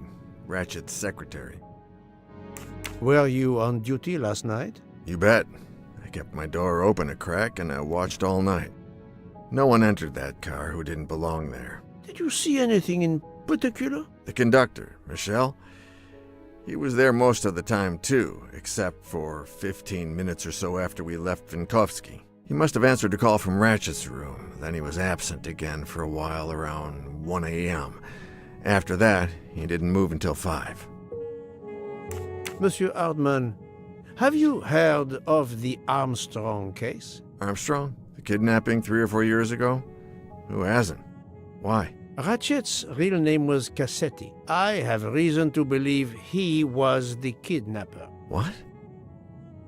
He killed that little girl? No, I didn't know. If I had known, I wouldn't have taken the job. Do you have any idea who was behind the threatening letters? I don't know his name, but Ratchet told me he was a small man. Dark hair, with a womanish kind of voice. Oh, thank you for your help.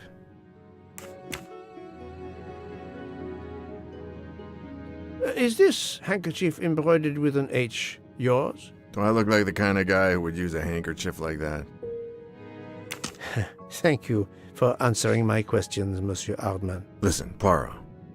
I know I fell down on the job, but if you need help, any at all, let me know. I'd like to make it right. The go-to, check this on the chain. Oh, come on, move.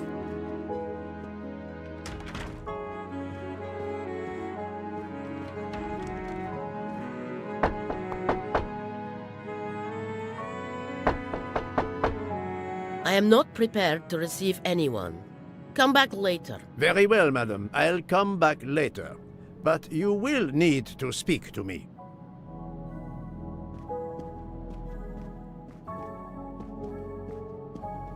So, my friend, have you finished your investigation? No, but I have managed to solve a few mysteries. Okay. I stay here to watch this young lady.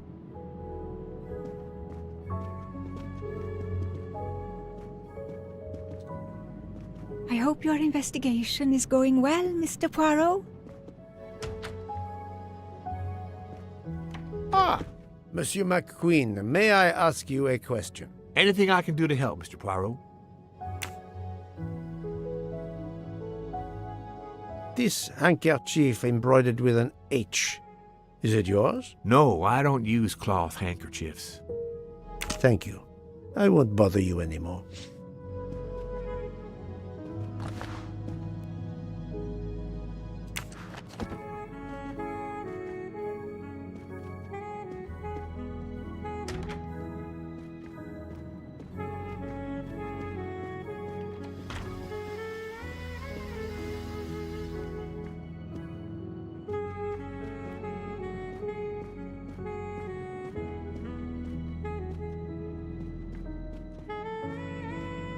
You just this one out.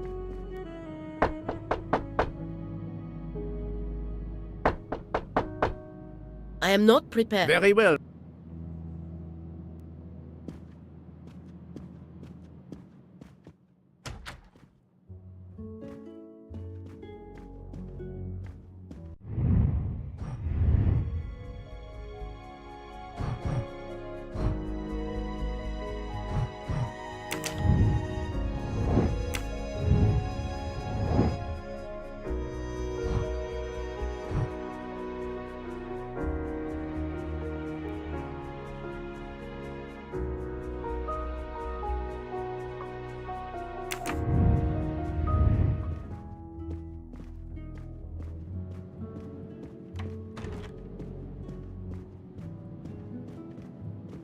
So, okay.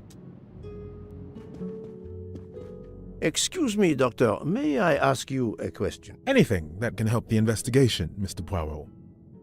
I wanted to know what your first name is, Doctor. My name is Robert. Why? To find out if the handkerchief embroidered with an H could have been yours. I'm a doctor, Mr. Poirot. Cloth handkerchiefs are a playground for viruses. I would not touch one.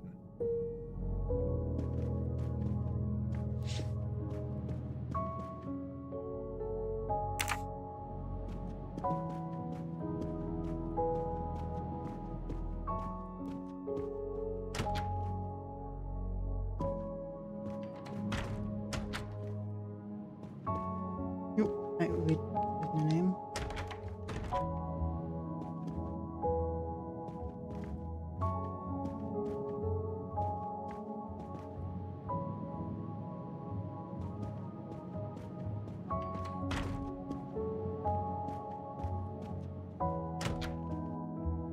No, we don't know.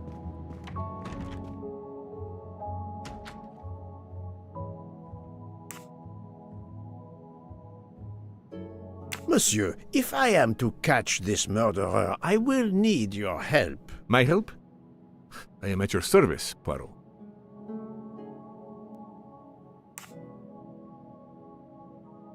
You are very protective of your wife, Count Andrény. Does that surprise you? Her vertigo can be very dangerous. I believe there are many kinds of vertigo. If you don't mind, I'd rather talk to a doctor, not a detective, if you'd excuse me.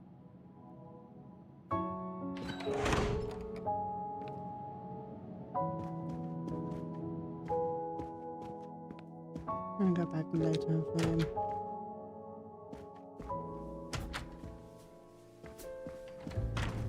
Did you need something else, Monsieur Poirot? No.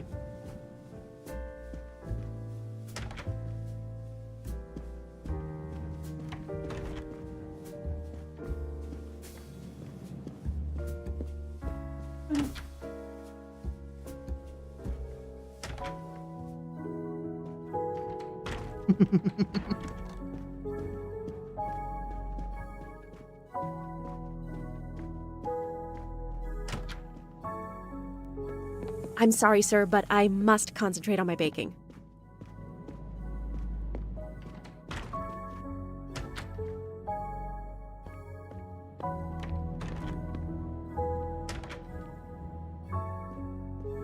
Yes. Sorry to bother you, Monsieur Mori. I have a question to ask you. Please make it quick.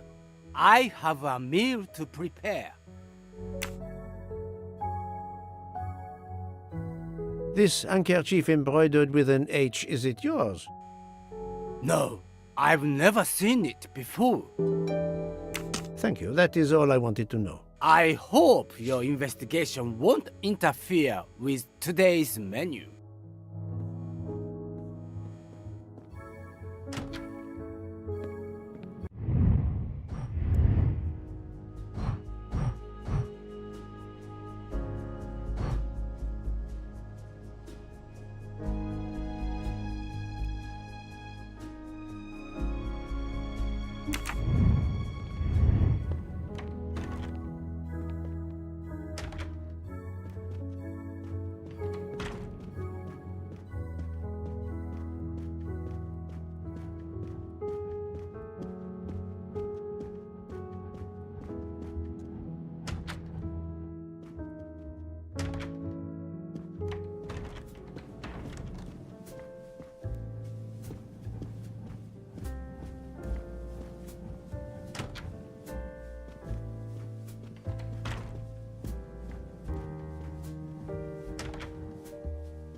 Meadows.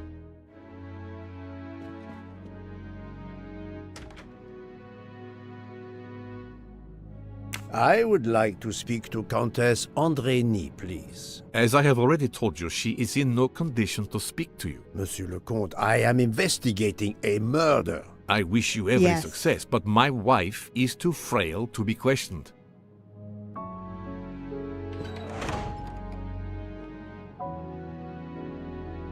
Okay, again. Monsieur, if I am to catch... My help? You are obviously a devoted husband, Count Andrény. My wife means the world to me. There were questions in Budapest about a Hungarian diplomat marrying an American woman. It did not deter you. I would have given up my position for her. I would think it is universal.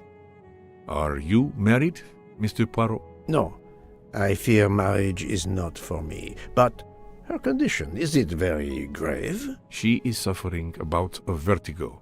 You understand? The room spins. Offer help. I think Dr. Constantine could help your wife. There is a doctor on this train? I did not know. Where is this doctor? I think Dr. Constantine is in the lounge car. If not, perhaps the conductor can tell you where he is. Very well, I will find him. Thank you very much. Now we're going to speak to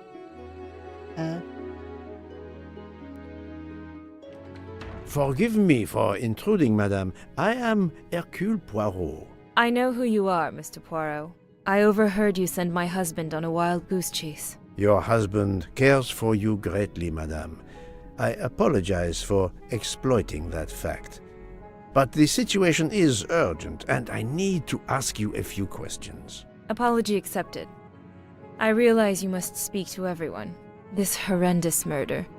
It's very upsetting. That is a beautiful music box. Please don't touch the music box. It's a fragile family heirloom. Your accent, is it American? Boston, perhaps? You have a good ear, Mr. Poirot. Yes. Born and raised in what we call the Back Bay.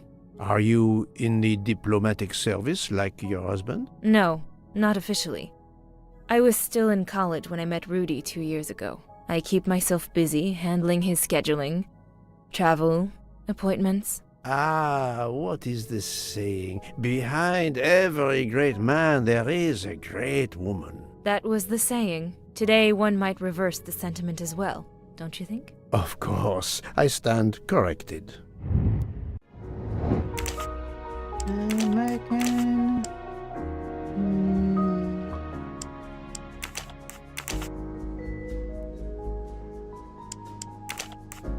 Think, Poirot.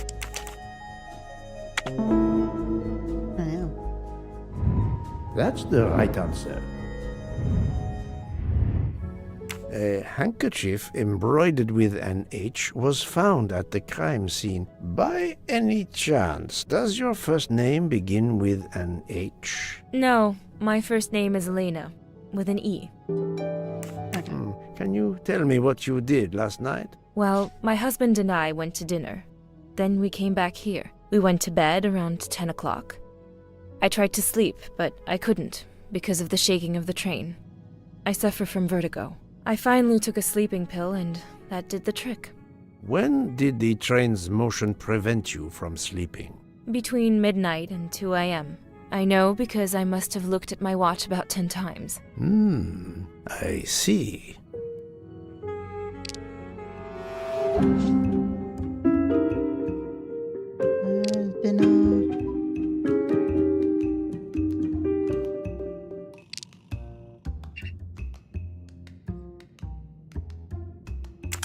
Come now, Countess. You are not telling me the truth. Why do you say that? Sleeping pill. Illness.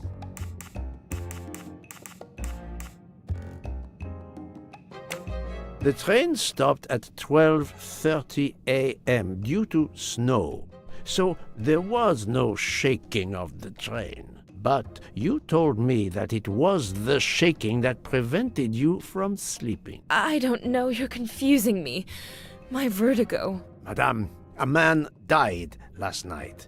You can't talk nonsense just because you're sick. You are hiding something from me. How dare you? I didn't do anything wrong. I'm going to find my husband.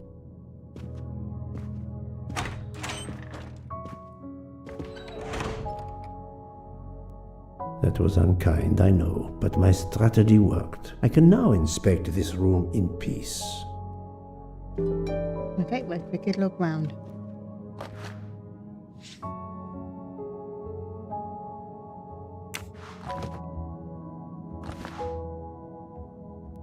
These must be the sleeping pills that Countess Andreni took last night.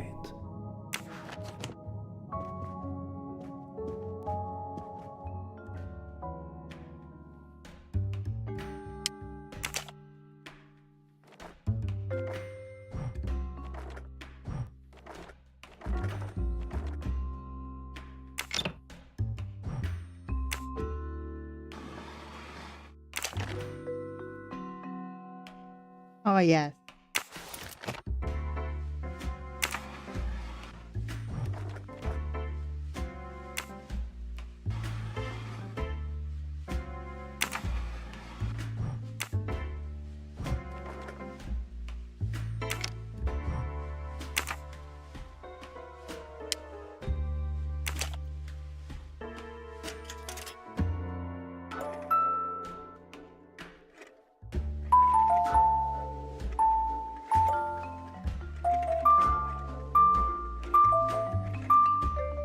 Come on.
No.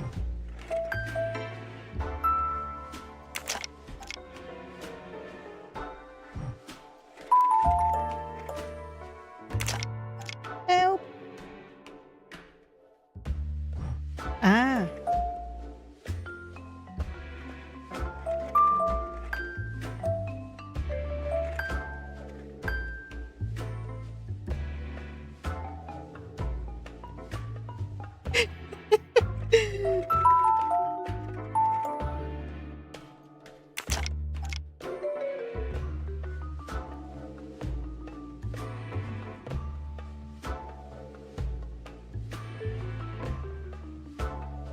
Okay. On this bed now. Oh, we got a hint. Yeah, we were doing that one.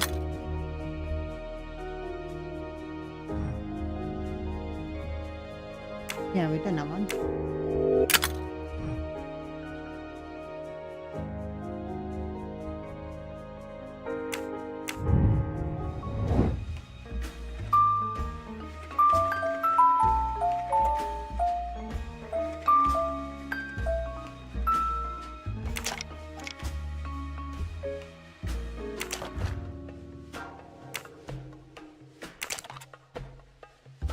For my beautiful young ladies, Helena and Sonia. Helena with an H. It's Countess Andreni with an older girl.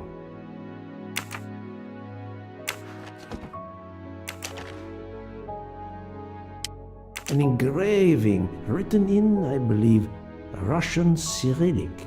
It looks like a first name. Poirot! Have you no shame? Monsieur, I am afraid shame is not a very helpful emotion for a detective trying to get at the truth. What are you doing in our compartment? I am investigating a murder, Count Andreni. My wife is ill. My apologies, monsieur, but your wife seemed in perfect health when she left the room to find you. I do apologize, but I needed to search your compartment. You will regret this, Poirot. Please, Count. You aren't going to challenge me to a duel, are you? Countess, I'm afraid I took the liberty of inspecting your little music box. How dare you!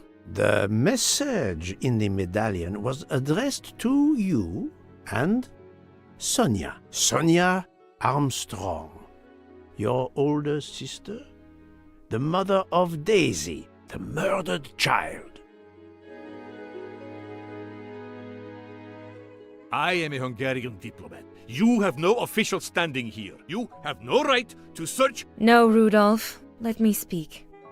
It's useless to deny what this gentleman says. I am Helena Goldenberg, the sister of Sonia Armstrong, and Daisy was my niece. The music box is a gift from my sister's godmother, a very close friend to my mother.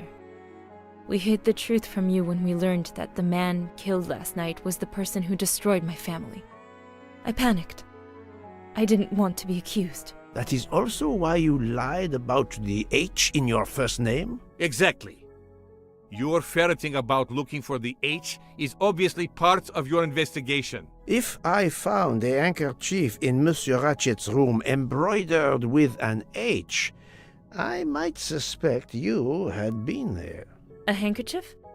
I don't have any handkerchiefs embroidered with my initial. To be honest, that sounds awfully old-fashioned to me. I give you my word of honor that last night, Helena never left her compartment. My wife is telling you the truth, Poirot. I hope so. I'll let you rest.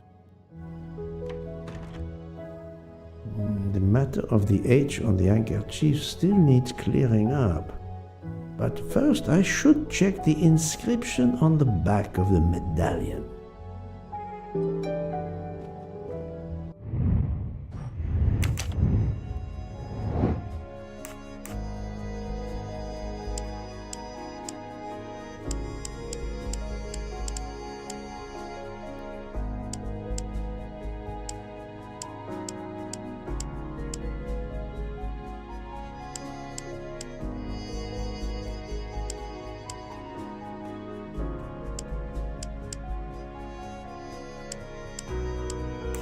Gosh. What's this phrase?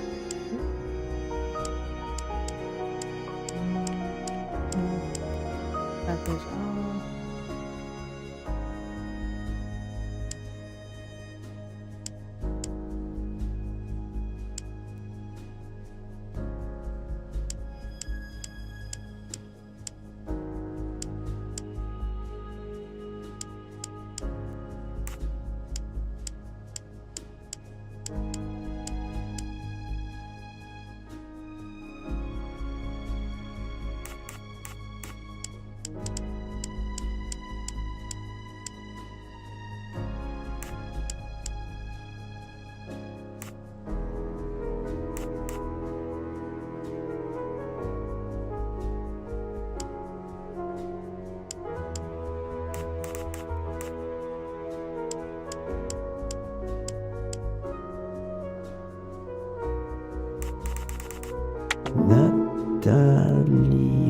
Natalia.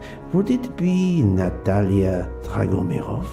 She is the only Russian passenger on the train. In addition, her first name begins with an H in Cyrillic. That was easy.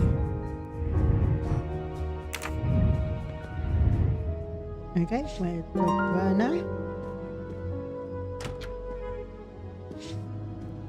No.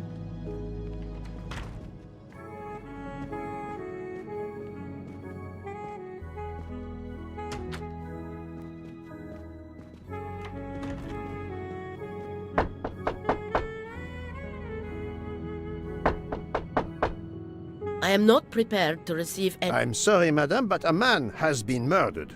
I must ask you a few questions. You must have misunderstood me. I cannot speak to you just now. Madame, I know that Sonia Armstrong is your goddaughter. Come in, please. Please forgive my intrusion, madame, but I really must ask you some questions. Then ask. I'll answer if it pleases me. We have not been properly introduced, yet I have observed her a couple of times, so I can already deduce some things about her. Okay. Tuition 85.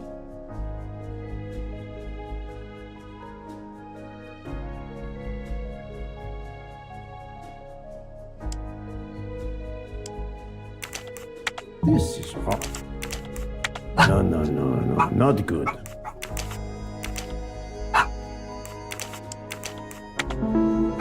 I know he's one of them. My little gray cells did not let me down. I will first ask you about last night. Will you tell me your movements? I went to bed just after dinner. I read until 11, then tried to sleep. Later I woke. What caused you to awaken? I suffer from back pain, a consequence of old age interfering with an active life. I called Schmidt around 12:45 a.m. to give me a massage. She did so until I fell asleep. How long was she with you? A good hour, I would say. I see. Yeah, that'd be fine. The first initial of your first name, Natalia, in the Cyrillic alphabet looks exactly like the letter H in the Latin alphabet. I'm Russian, Monsieur Poirot, and I was the head of a museum of antiquities in St. Petersburg for decades, until I moved to Berlin recently. I'm familiar with Cyrillic. This handkerchief is yours, isn't it? Yes, indeed. I lost it. It was found in Monsieur Ratchet's room. Can you explain to me why Madame Schmidt didn't identify the handkerchief? She must have known it was yours. Possibly to protect me. She is very loyal. Your next question will be, how did my handkerchief come to be lying by a murdered man's body? My reply to that is, that I have no idea. That is not an answer, madame. It is all I am able to give you.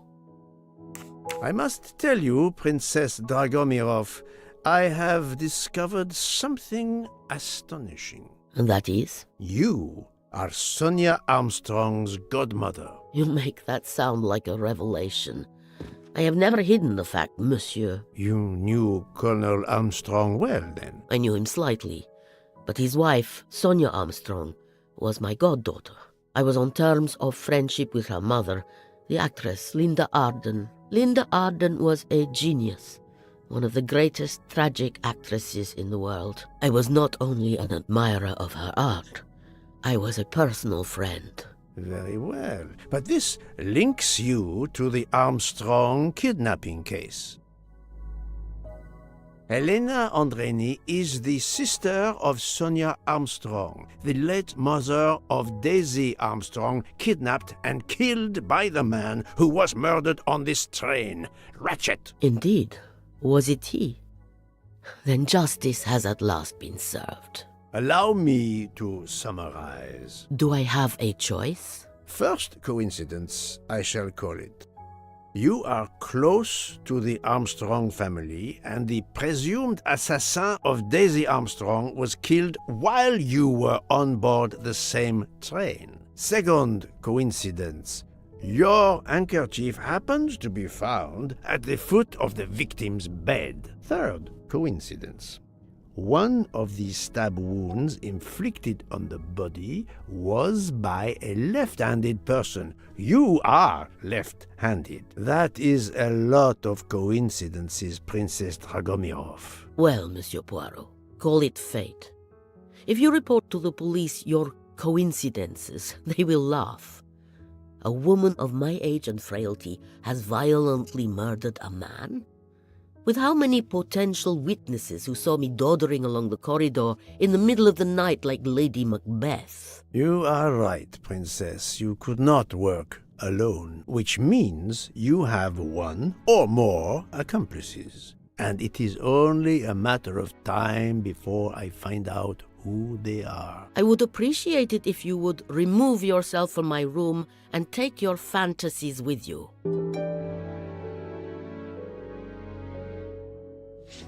Привет! Привет!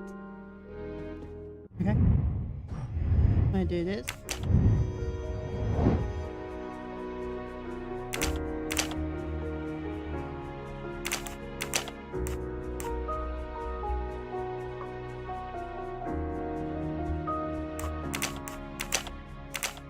Think, Poirot. That is not a good answer.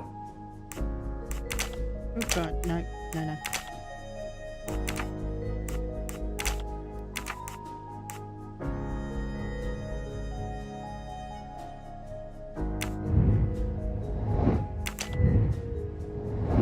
There she was with him.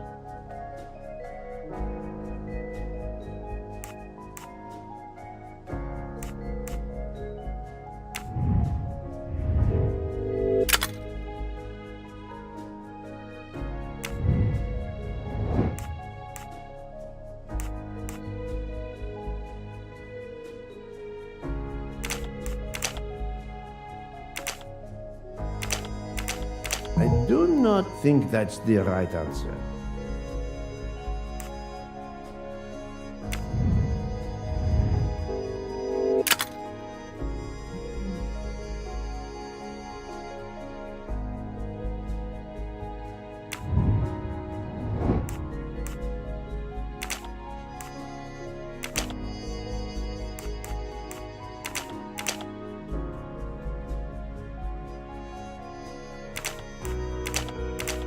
This is wrong, but I'm never far from the truth.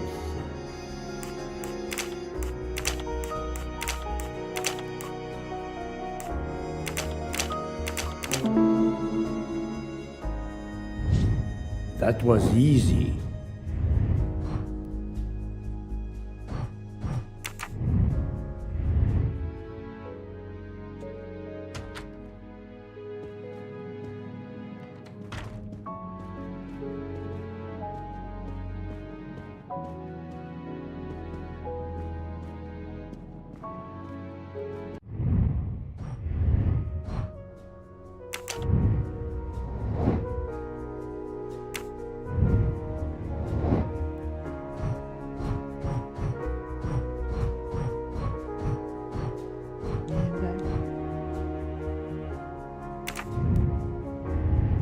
Oh, Poirot, you're there.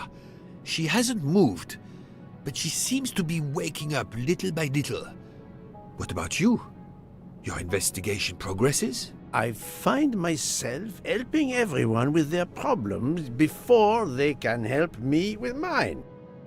I have shifted boxes, helped with hangovers, repaired an orange juicer, unlocked some Russian dolls, all so my investigation can proceed. Don't forget the dessert recipe. How can I? Truly, the labors of Hercules. My friend, I would rather clean out the Orient stables. Yet, I have managed to solve a few mysteries. Oh, tell me everything. The embroidered handkerchief belongs to Princess Dragomirov. I also found out that she was Sonia Armstrong's godmother. On the same train with the little girl's murderer? Exactly. Also, Elena Andreni is the younger sister of Sonia Armstrong, Daisy's mother. Another passenger connected to the Armstrong case? Yes, Book. What are the odds, do you think? But I cannot see either woman stabbing Ratchet over and over again in a frenzy. And they apparently have alibis. I had 3 theories concerning the broken watch. It could have been tampered with. It could have been out of adjustment before the murder. Or, of course, it could indicate the actual time of the murder. The only hypothesis I could rule out was that the watch was out of adjustment. For the others, they are impossible to verify. So the watch is of little use to the investigation. And I was convinced that it indicated the time of the crime. 2 women involved in the Armstrong case. Let us not forget our patient here. There are 3 women. Look, she seems to be waking up.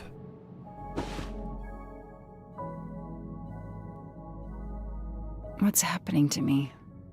Did I fall asleep again? Indeed, Mademoiselle Locke. Did you take any medication? Sleeping pills, for example? No, I never use sleeping pills. I inspected your cup. You can clearly see that there is a residue of something at the bottom. I'm sure a lab test would confirm you were drugged. Most likely an overdose. That would explain your battle to shake off the effects. You think Fräulein Schmidt did it? She certainly had the most opportunity, but why would she? But no one knew who I was. It's impossible that someone deliberately targeted me.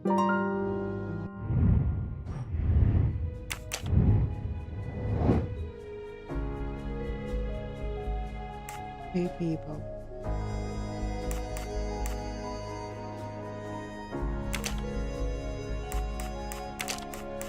No, not good.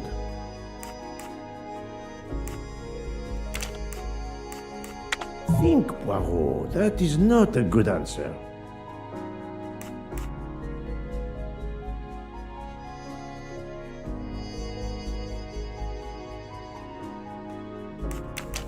Fräulein Schmidt or Monsieur Michel may have drugged the tea that Mademoiselle Locke drank. Fräulein Schmidt or Pierre Michel could have drugged your tea. They are really the only 2 people on this train who could have done it. But why would either one do it? Mr. Poirot, I'm feeling much better. I'd like to bring you up to date to why I ended up on this train. If you are able, I would very much like you to finish your story. Very well then. After the Daisy Armstrong case was officially closed, I put out a standing request to the police departments in the Boston area for anything on Michael Clark. But he didn't turn up on their radar. I even set up an anonymous tip line for news about Clark. That's how I met Braid, a sketchy contact on the dark web, but they found nothing I could use.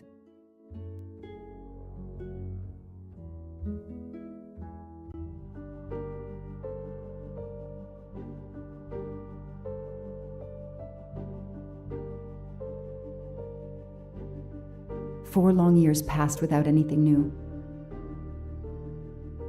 Every day I looked at the evidence board I put up in my apartment bedroom. Then this morning, a police report landed on my desk that changed everything. I paid a visit to the police property room and took home a box full of clues. There was his name. Michael Clark.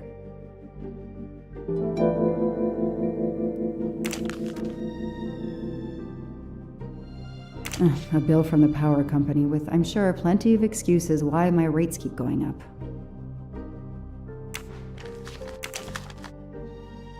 Travel.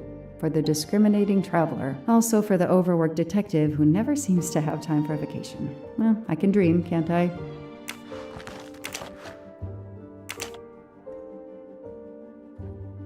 Years of no new leads in the Armstrong case. And then this. Michael Clark. The sarcastic reporter. My prime suspect in the kidnapping. Murdered 4 years ago? This is Michael Clark? He doesn't look anything like the journalist I interviewed. Michael, you have earned a place on my evidence board.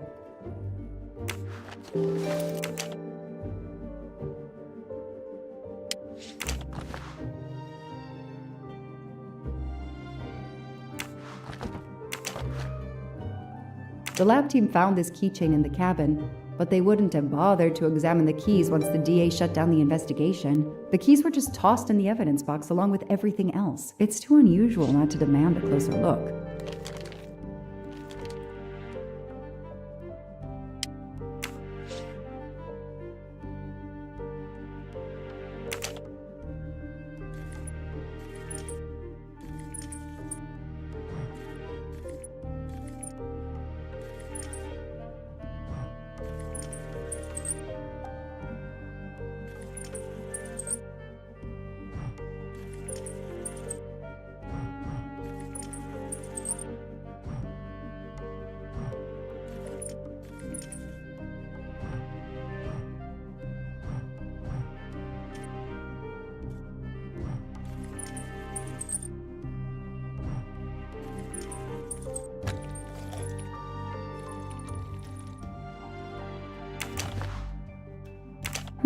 A USB key. Let's plug it into my PC and see what nasty little secret it contains.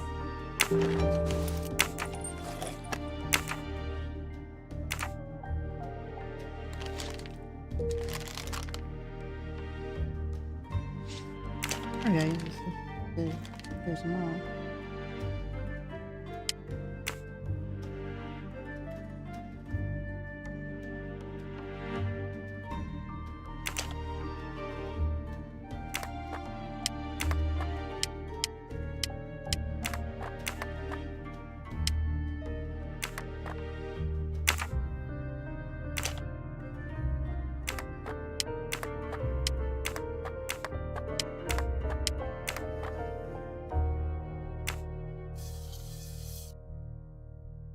What do they call this? Brass knuckles? Knuckle dusters? Illegal in Massachusetts. Possession alone can lead to serious jail time.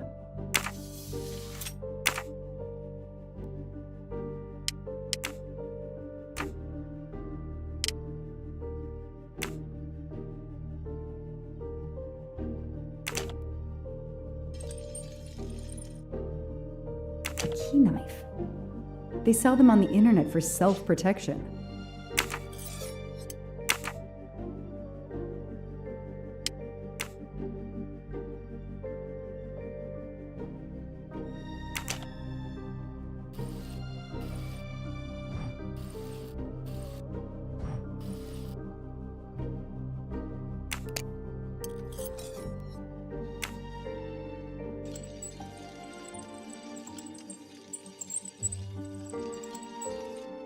What do we have here?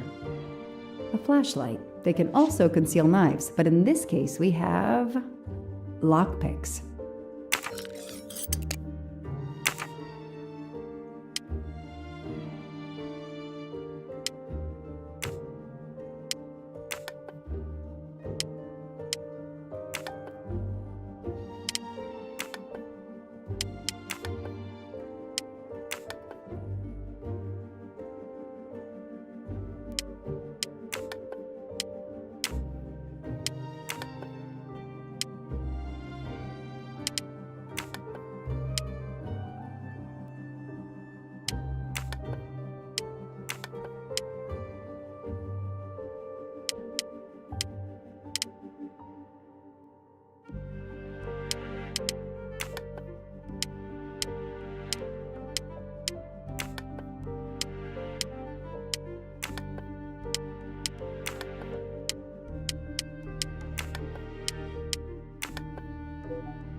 Hold on. What's that key?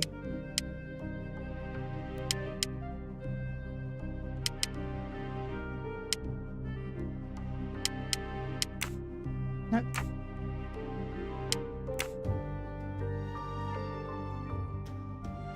Three, 5, 6, 9. 3, 5, 6, 9.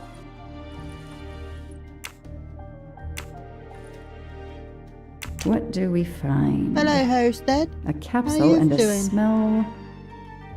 Bitter almonds. Cyanide. And we are done with the keys.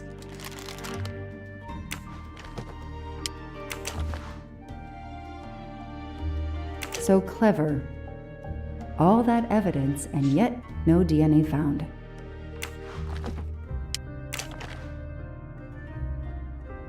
The only fingerprints found on the bottle were Suzanne's. Suzanne's hair, so conveniently left in the cabin for us to find. It was planted. I knew she was innocent. Fluffy. Daisy's plush toy. I'm doing fine, thank you.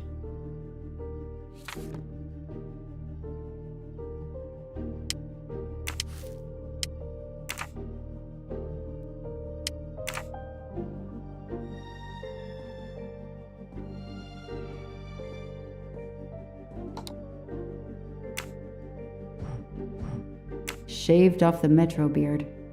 But I'd recognize that smug bastard anywhere. The man I interviewed 4 years ago posing as Michael Clark. This goes on the board.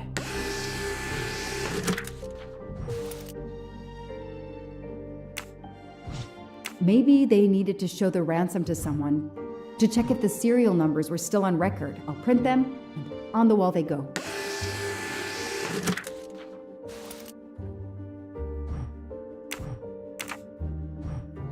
Absolutely nothing on this Cassetti. His driver's license is almost surely a fake.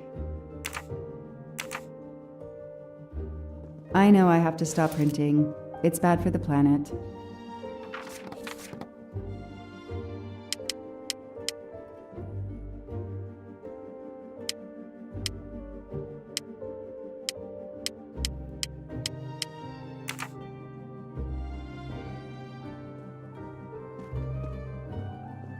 I don't have time to waste on magazines.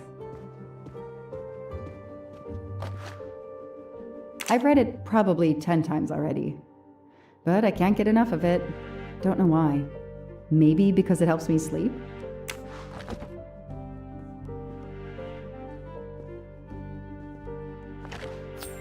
Shiny facial hair. The good news is that it's gold.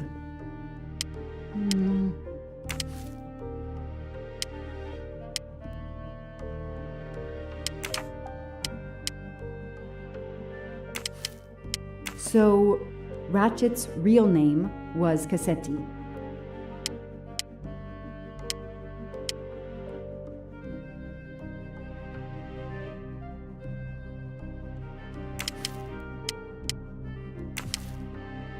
No.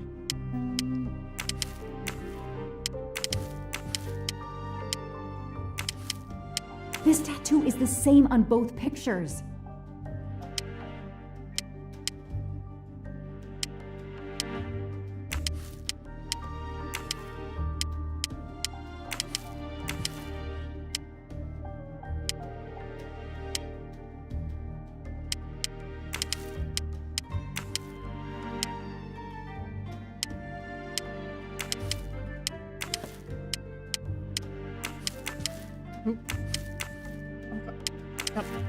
Thank you.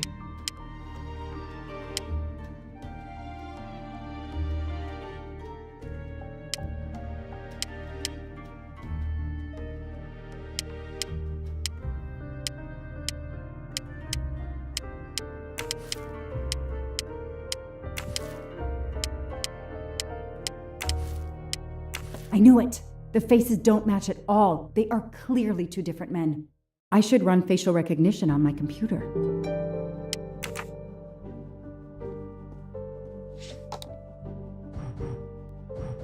Okay, the real Michael Clark has been dead for years. Let's see if the photo of the fake Michael Clark matches someone in the database of known criminals. I've tried this several times Hello, in the past Fingo. few How years, you doing? but came up empty. Thank you. Maybe whoever he really is has finally made a mistake. That could be him, but he looks pretty different.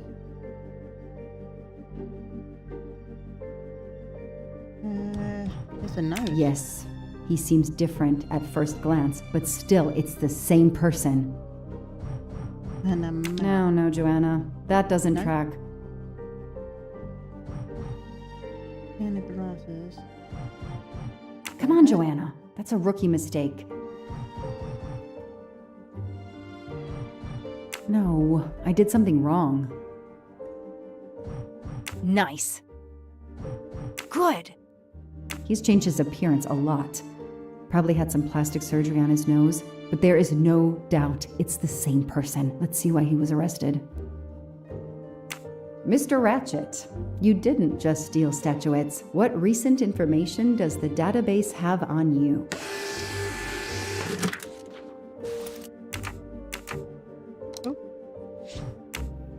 It's so frustrating. I have a name, but I can't find anything about him. But I know just who to call.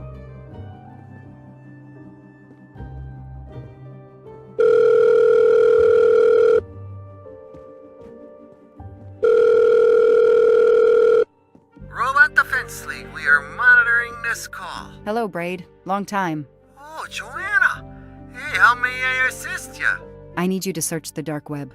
Yeah, can you narrow that down a little? Because, it's pretty big and pretty dark out here. Could you find intel about a Samuel Ratchet? Samuel Ratchet.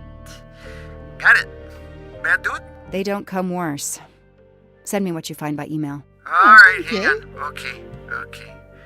Yeah, okay. Nope. And... okay. Oh, this might be something. I gotta do a deeper dive, but you should find this interesting. Could be coincidence if I believed in them. Emailing details. Domo arigato, Mr. Roboto. We're here to save mankind. Oh, it's a cookbook.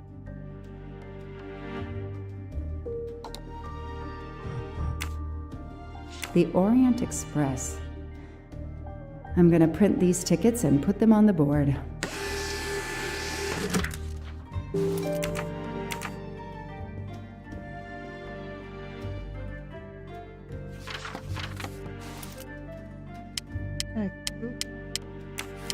Goodbye, Michael Clark.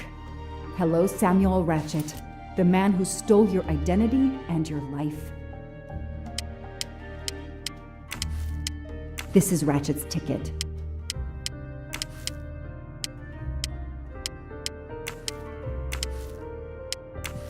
No.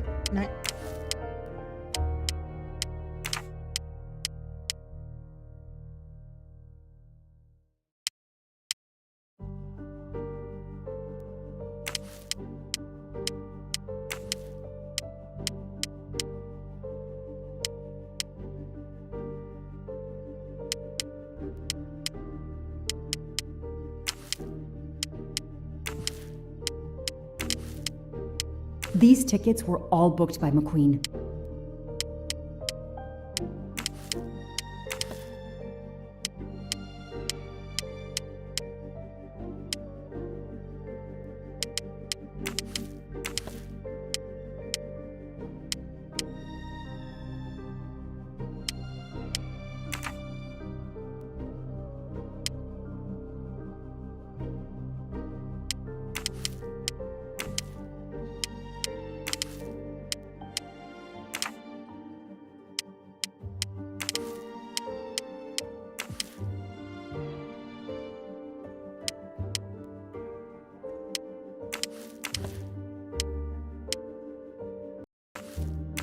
Nope. Come on.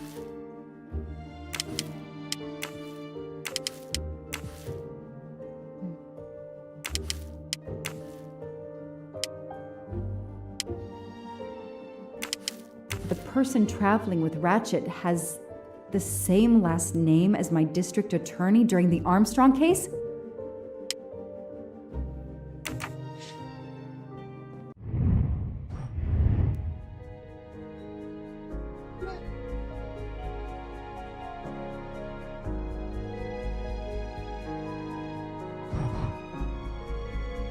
Information.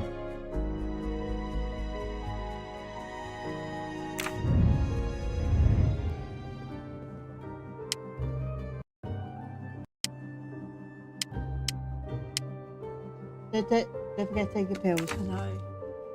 Wait 3 years.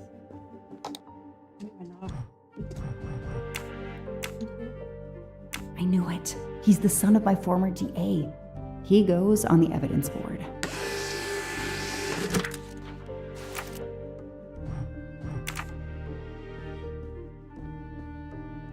Stop making me bleed. Hector McQueen is the son of District Attorney McQueen. Here's what Hector McQueen looks like.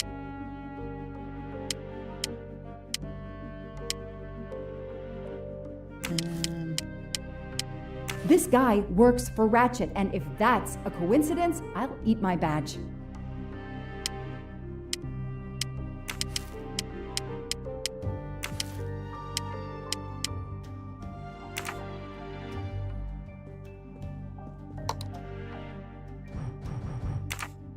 Okay.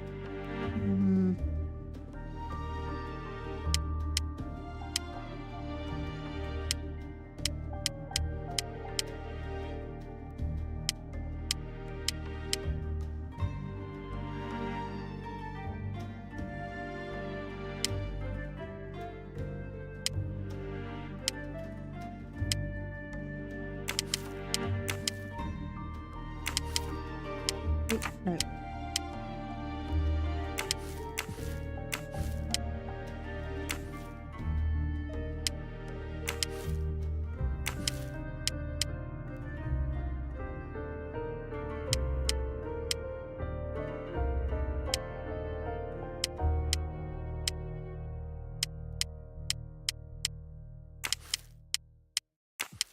No.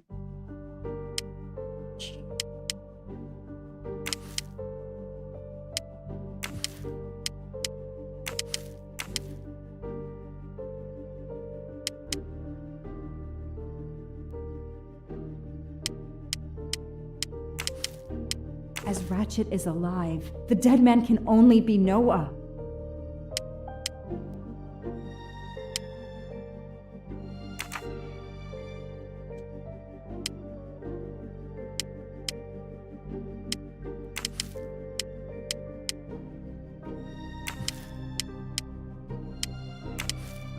No.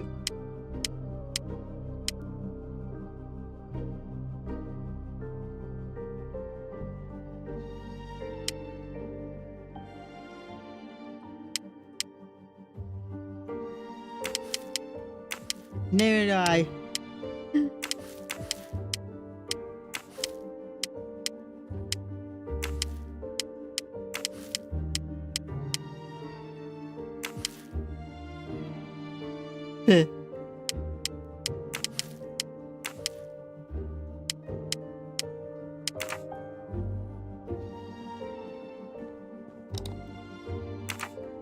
Nothing.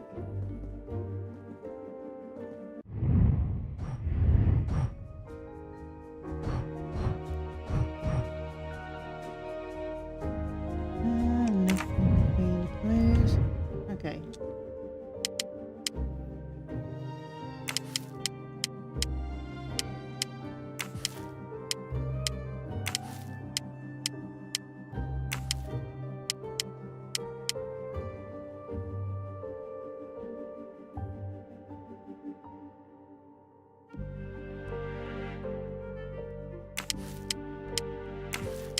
I don't know what. I know what.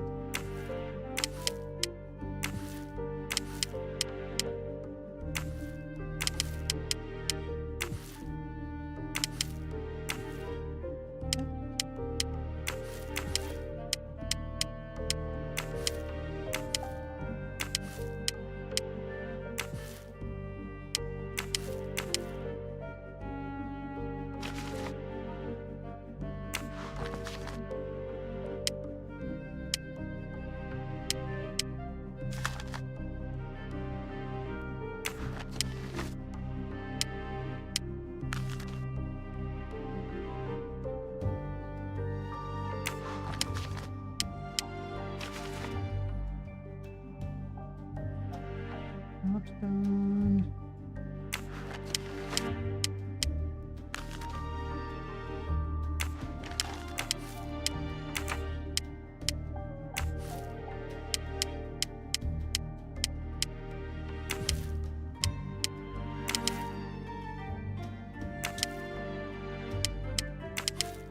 The DA resigned soon after the Armstrong case.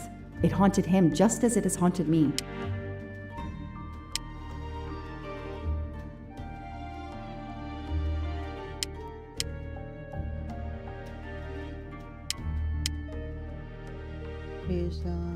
John.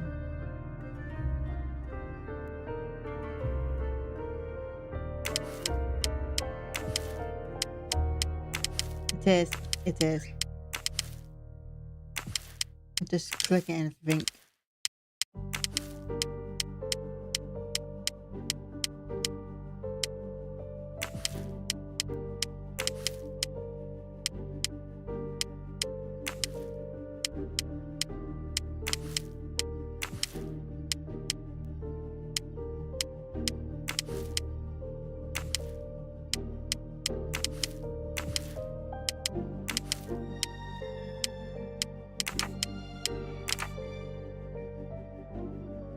Okay.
Oh, no, we got something now.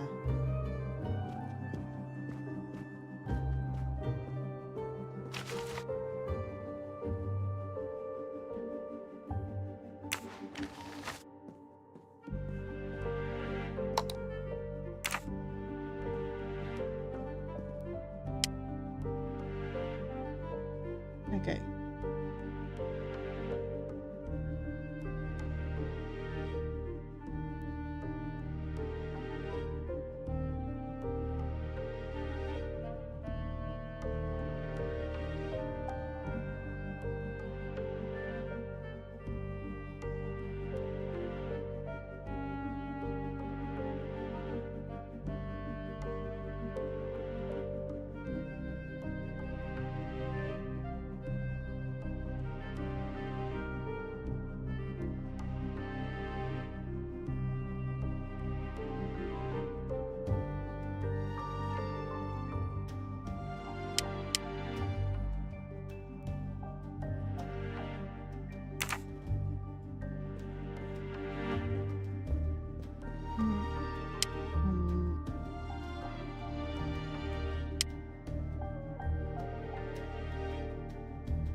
The Orient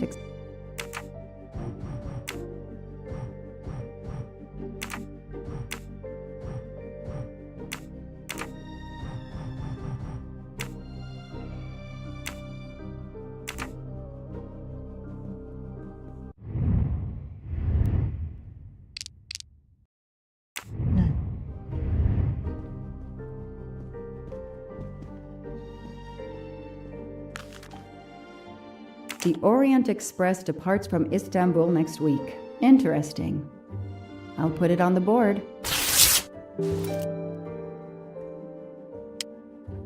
The event? Some old train. But that face, that man.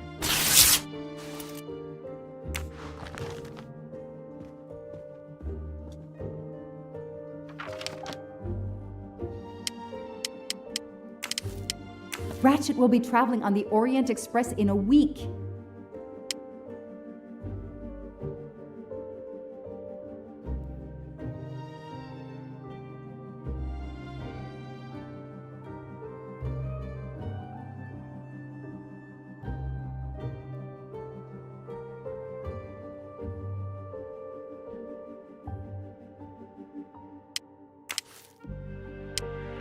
Foscarelli will be on the Orient Express next week. I know that face. That's John Armstrong's driver. Next week, a certain Edward Masterman will be on the Orient Express. Hector McQueen will be on the Orient Express next week. Damn, Ratchet is taking the Orient Express next week. McQueen, the district attorney's son, is too. Foscarelli, the Armstrong chauffeur, is too.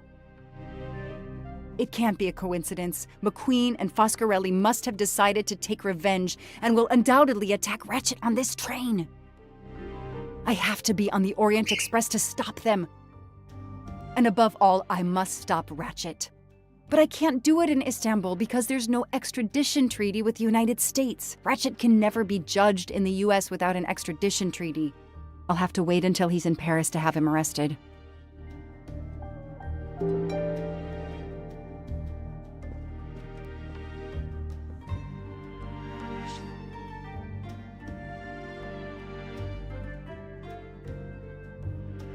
Every compartment is taken for this special anniversary journey. Oh, it's impossible to find a ticket. What can I do?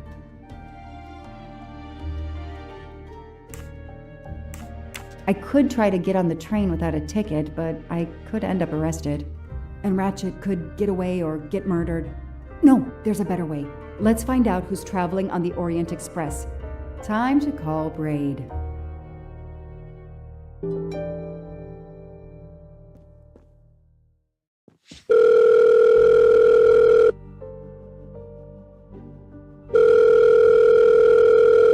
Braid!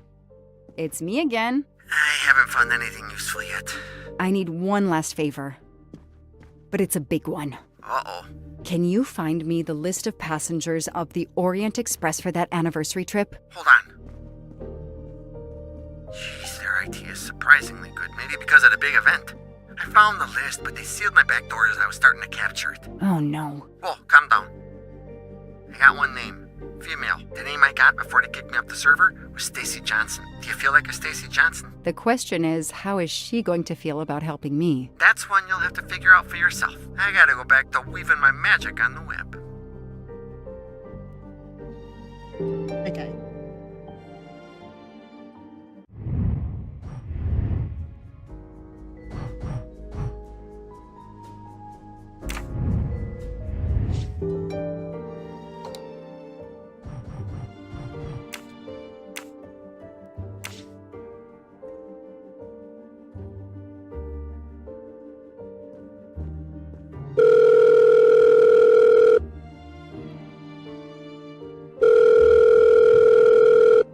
Hello, is this Stacy Johnson? Who's asking?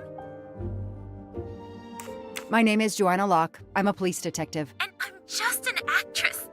Now what did I do wrong? Nothing. I need your help. I need to take your place in the Orient Express. Is this a joke? No way.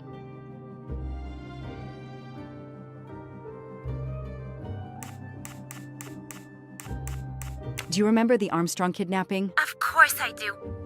That poor little girl. I'm a police officer. I have a new lead that may help me find her killer. Wait, didn't they prove it was the nanny?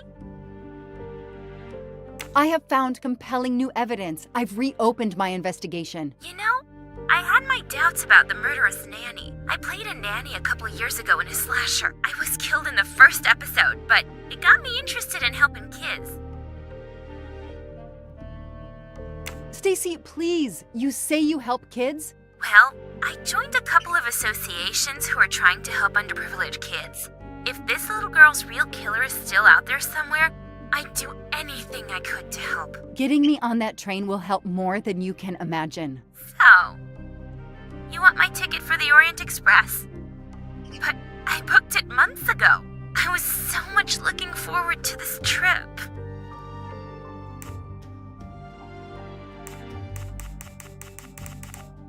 Stacy, I can tell you care about kids. Here's your chance to help put this beast in prison for the rest of his life. Think of the publicity for those causes you care about.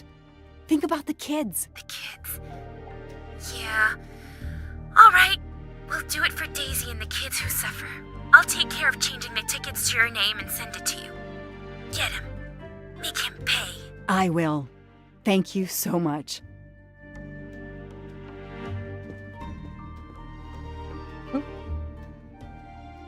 Stacy was as good as her word. I received the ticket. I called my chief to let him know I was taking my vacation time. I had coming. I flew to Istanbul. I was finally going to nail the monster responsible for Daisy Armstrong's death, Michael Clark's death, even his accomplice, and, I suspected, so many others as well. You know the rest. Chapter 7 finished.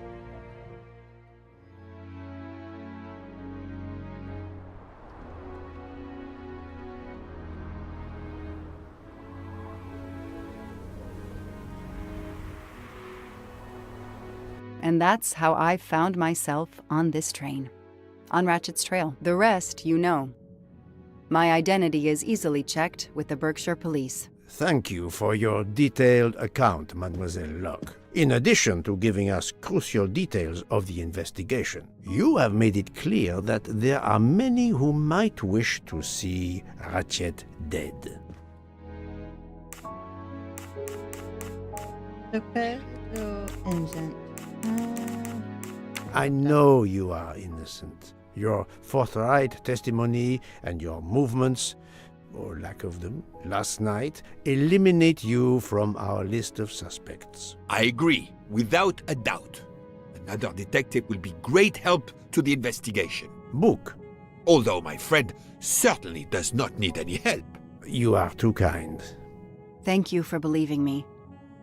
I'd like to help in any way I can. Do not worry, Mademoiselle Locke. Already I see things more clearly. It's obvious whoever drugged you was trying to derail your investigation. You mean the person who did this to me is Ratchet's killer? Both Monsieur Michel and Fraulein Schmidt had the means and opportunity to drug you. While you get your strength back, I intend to interview them.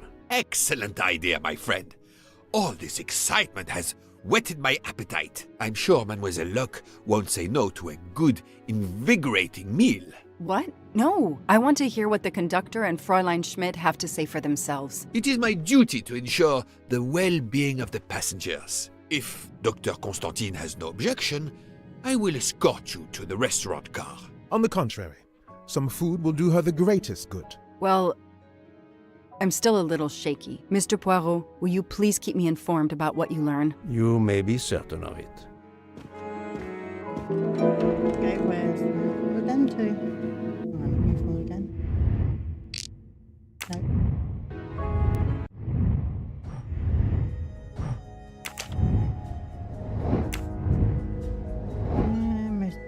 Mr. Mitchell, Smith.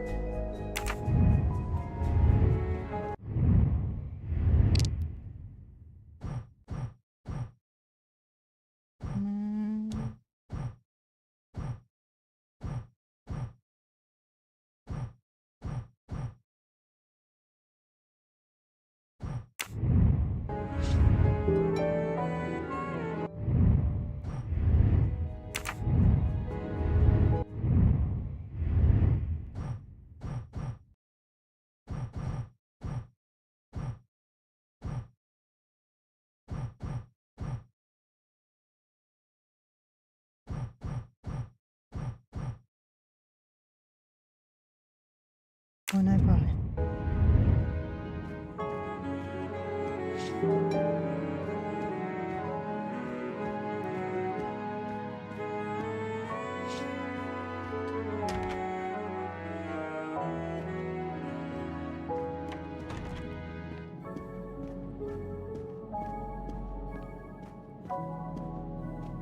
I have nothing to ask them at the moment. I should leave them alone.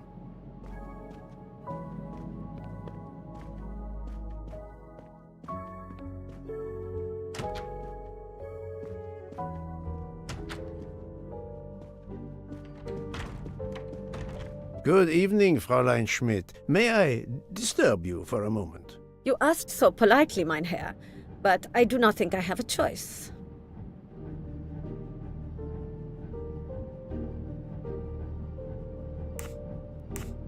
I wanted to let you know that your roommate, Mademoiselle Locke, is away. Hello, Debbie. Ah, yes, How you I'm doing? glad to hear that. I was Hello, worried Teresa. about her. Did she tell you what had happened to her? Yeah.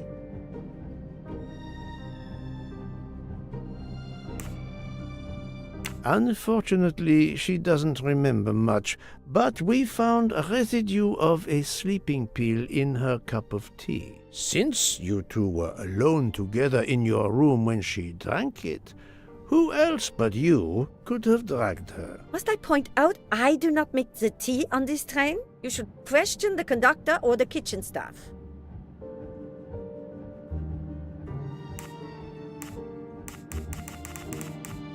I know you have sleeping pills, Fräulein. I do have some. Do you think I'm the only person on this train who finds it difficult to sleep? I believe the Countess Andrenier takes them. And I heard the Olsen woman thanking Mrs. Hubbard for a pill. That was aspirin. If you say so. Mademoiselle Locke could have died. Whoever drugged her must not feel any empathy for their fellow human beings, given the dose that Mademoiselle Locke ingested. She was close to death. Oh my God. What did I do? I didn't want to hurt her. Just have her sleep for a few hours while we had time. We? Time for what? Time for what, Madame Schmidt? You think I feel nothing? Nothing? That poor little girl. Indeed, that poor little girl. Fräulein Schmidt is somehow connected to the Armstrong case.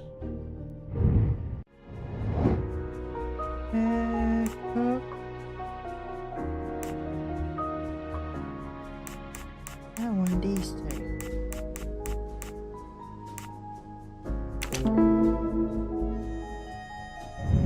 My little grey cells did not... Fräulein Schmidt, I have a certain reputation for sniffing out... I am not a murderer. Forgive me, but I was going to say brilliant chefs. You were the Armstrong family's cook, were you not? But... yes. I was the cook of that lovely, lovely family. I'm sorry, but I must ask you to give me some time to collect myself. It wasn't supposed to be like this, my darling, my poor darling child. I will give you that time, Fräulein. You have given me much more in exchange. I must check in with my other suspects to make certain I have all the pieces of the puzzle in my possession.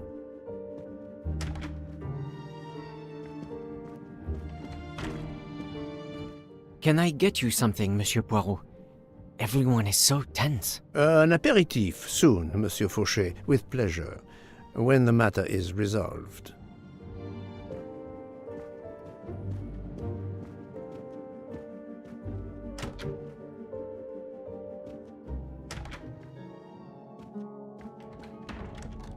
Okay.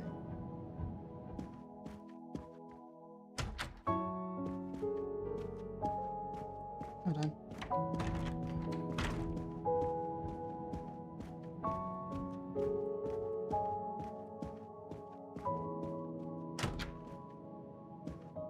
Not now. Not now. I have a dinner to prepare. Would you interrupt Michelangelo or Da Vinci?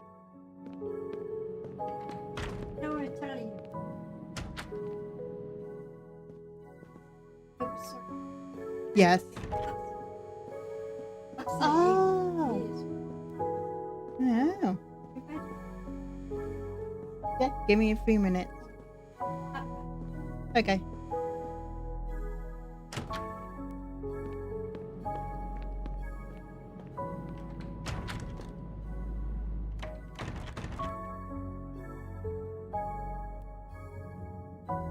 Good evening, Michel. Am I bothering you?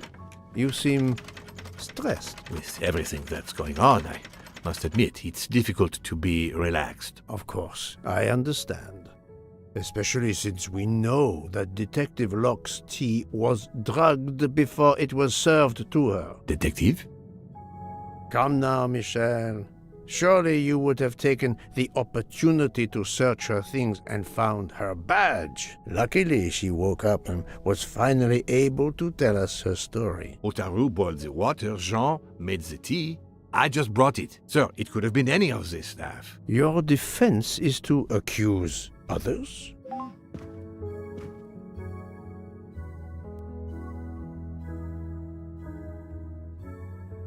You have a network connection? No, unfortunately. It's just an automatic reminder to pay my rent. I always forget, and my landlord complains. Pierre Michel had to be involved in the murder. The drugged tea, his post at the end of the hall, and now I know why I know more than one of those people on the screen.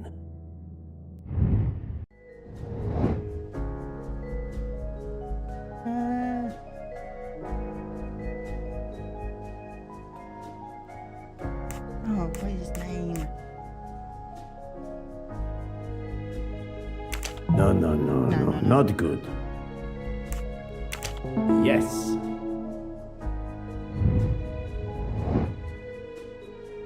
In the middle. Oh, yes, they are. Adequate.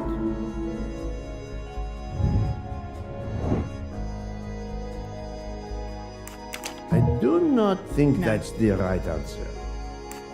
Well done. That was easy. You are the father of Suzanne Moreau, Daisy Armstrong's nanny. My condolences on the death of your wife. What? But my wife... Enough lies. Suzanne does not bear your name? No. Suzanne's mother and I were divorced. Suzanne kept her mother's name. My most sincere condolences, Monsieur Michel, on the deaths of Suzanne and your wife. This job, I loved them, but I was never there for them. Then, a year after the divorce, Solange became ill. Suzanne took her to this special hospital in the US. Got that job as Daisy's nanny. I understand your pain, and the reason that led you to drug Detective Locke. We really can't hide anything from you, can we? Many have been foolish enough to try and keep the truth from Hercule Poirot. Yes, I admit, I drugged the tea. But it was only to keep her quiet, until I could...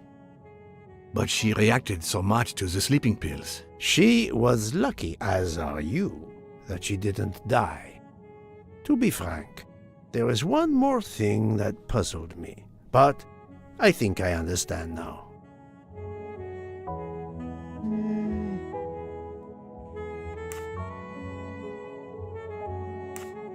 You have a certain fondness for Monsieur Hardman, no? Cyrus is a good friend, and I appreciate him a lot, but it's not that. Cyrus was my daughter's fiancé. I almost consider Cyrus as my own son. Of course, much more is clear now. I have been patient long enough. It is time to go and see what all the commotion is next door.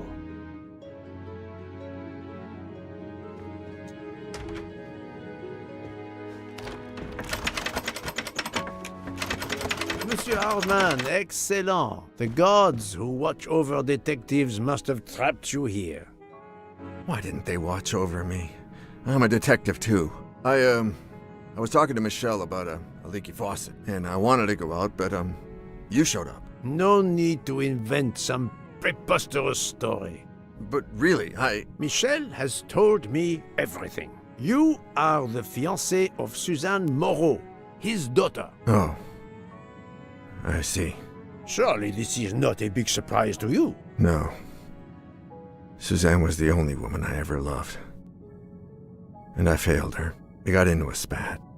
It was nothing, but I was too proud to apologize. We weren't speaking at all. Suzanne never really cared for that guy Noah. She would have forgiven me. If only. If only. If only. A common refrain between lovers who quarrel. Obviously, Pierre Michel and Fräulein Schmidt both drugged Detective Locke's tea, causing the overdose. No wonder she had so much trouble waking up. Time to report my Yeah, I am saving the game. Save the game. Save the game. Ugh. I don't know how many chapters are they. And we are continuing this tomorrow. Oh, my back. Till then, I'll see you next time. And don't forget to hit the like and subscribe to my channel. And see you next.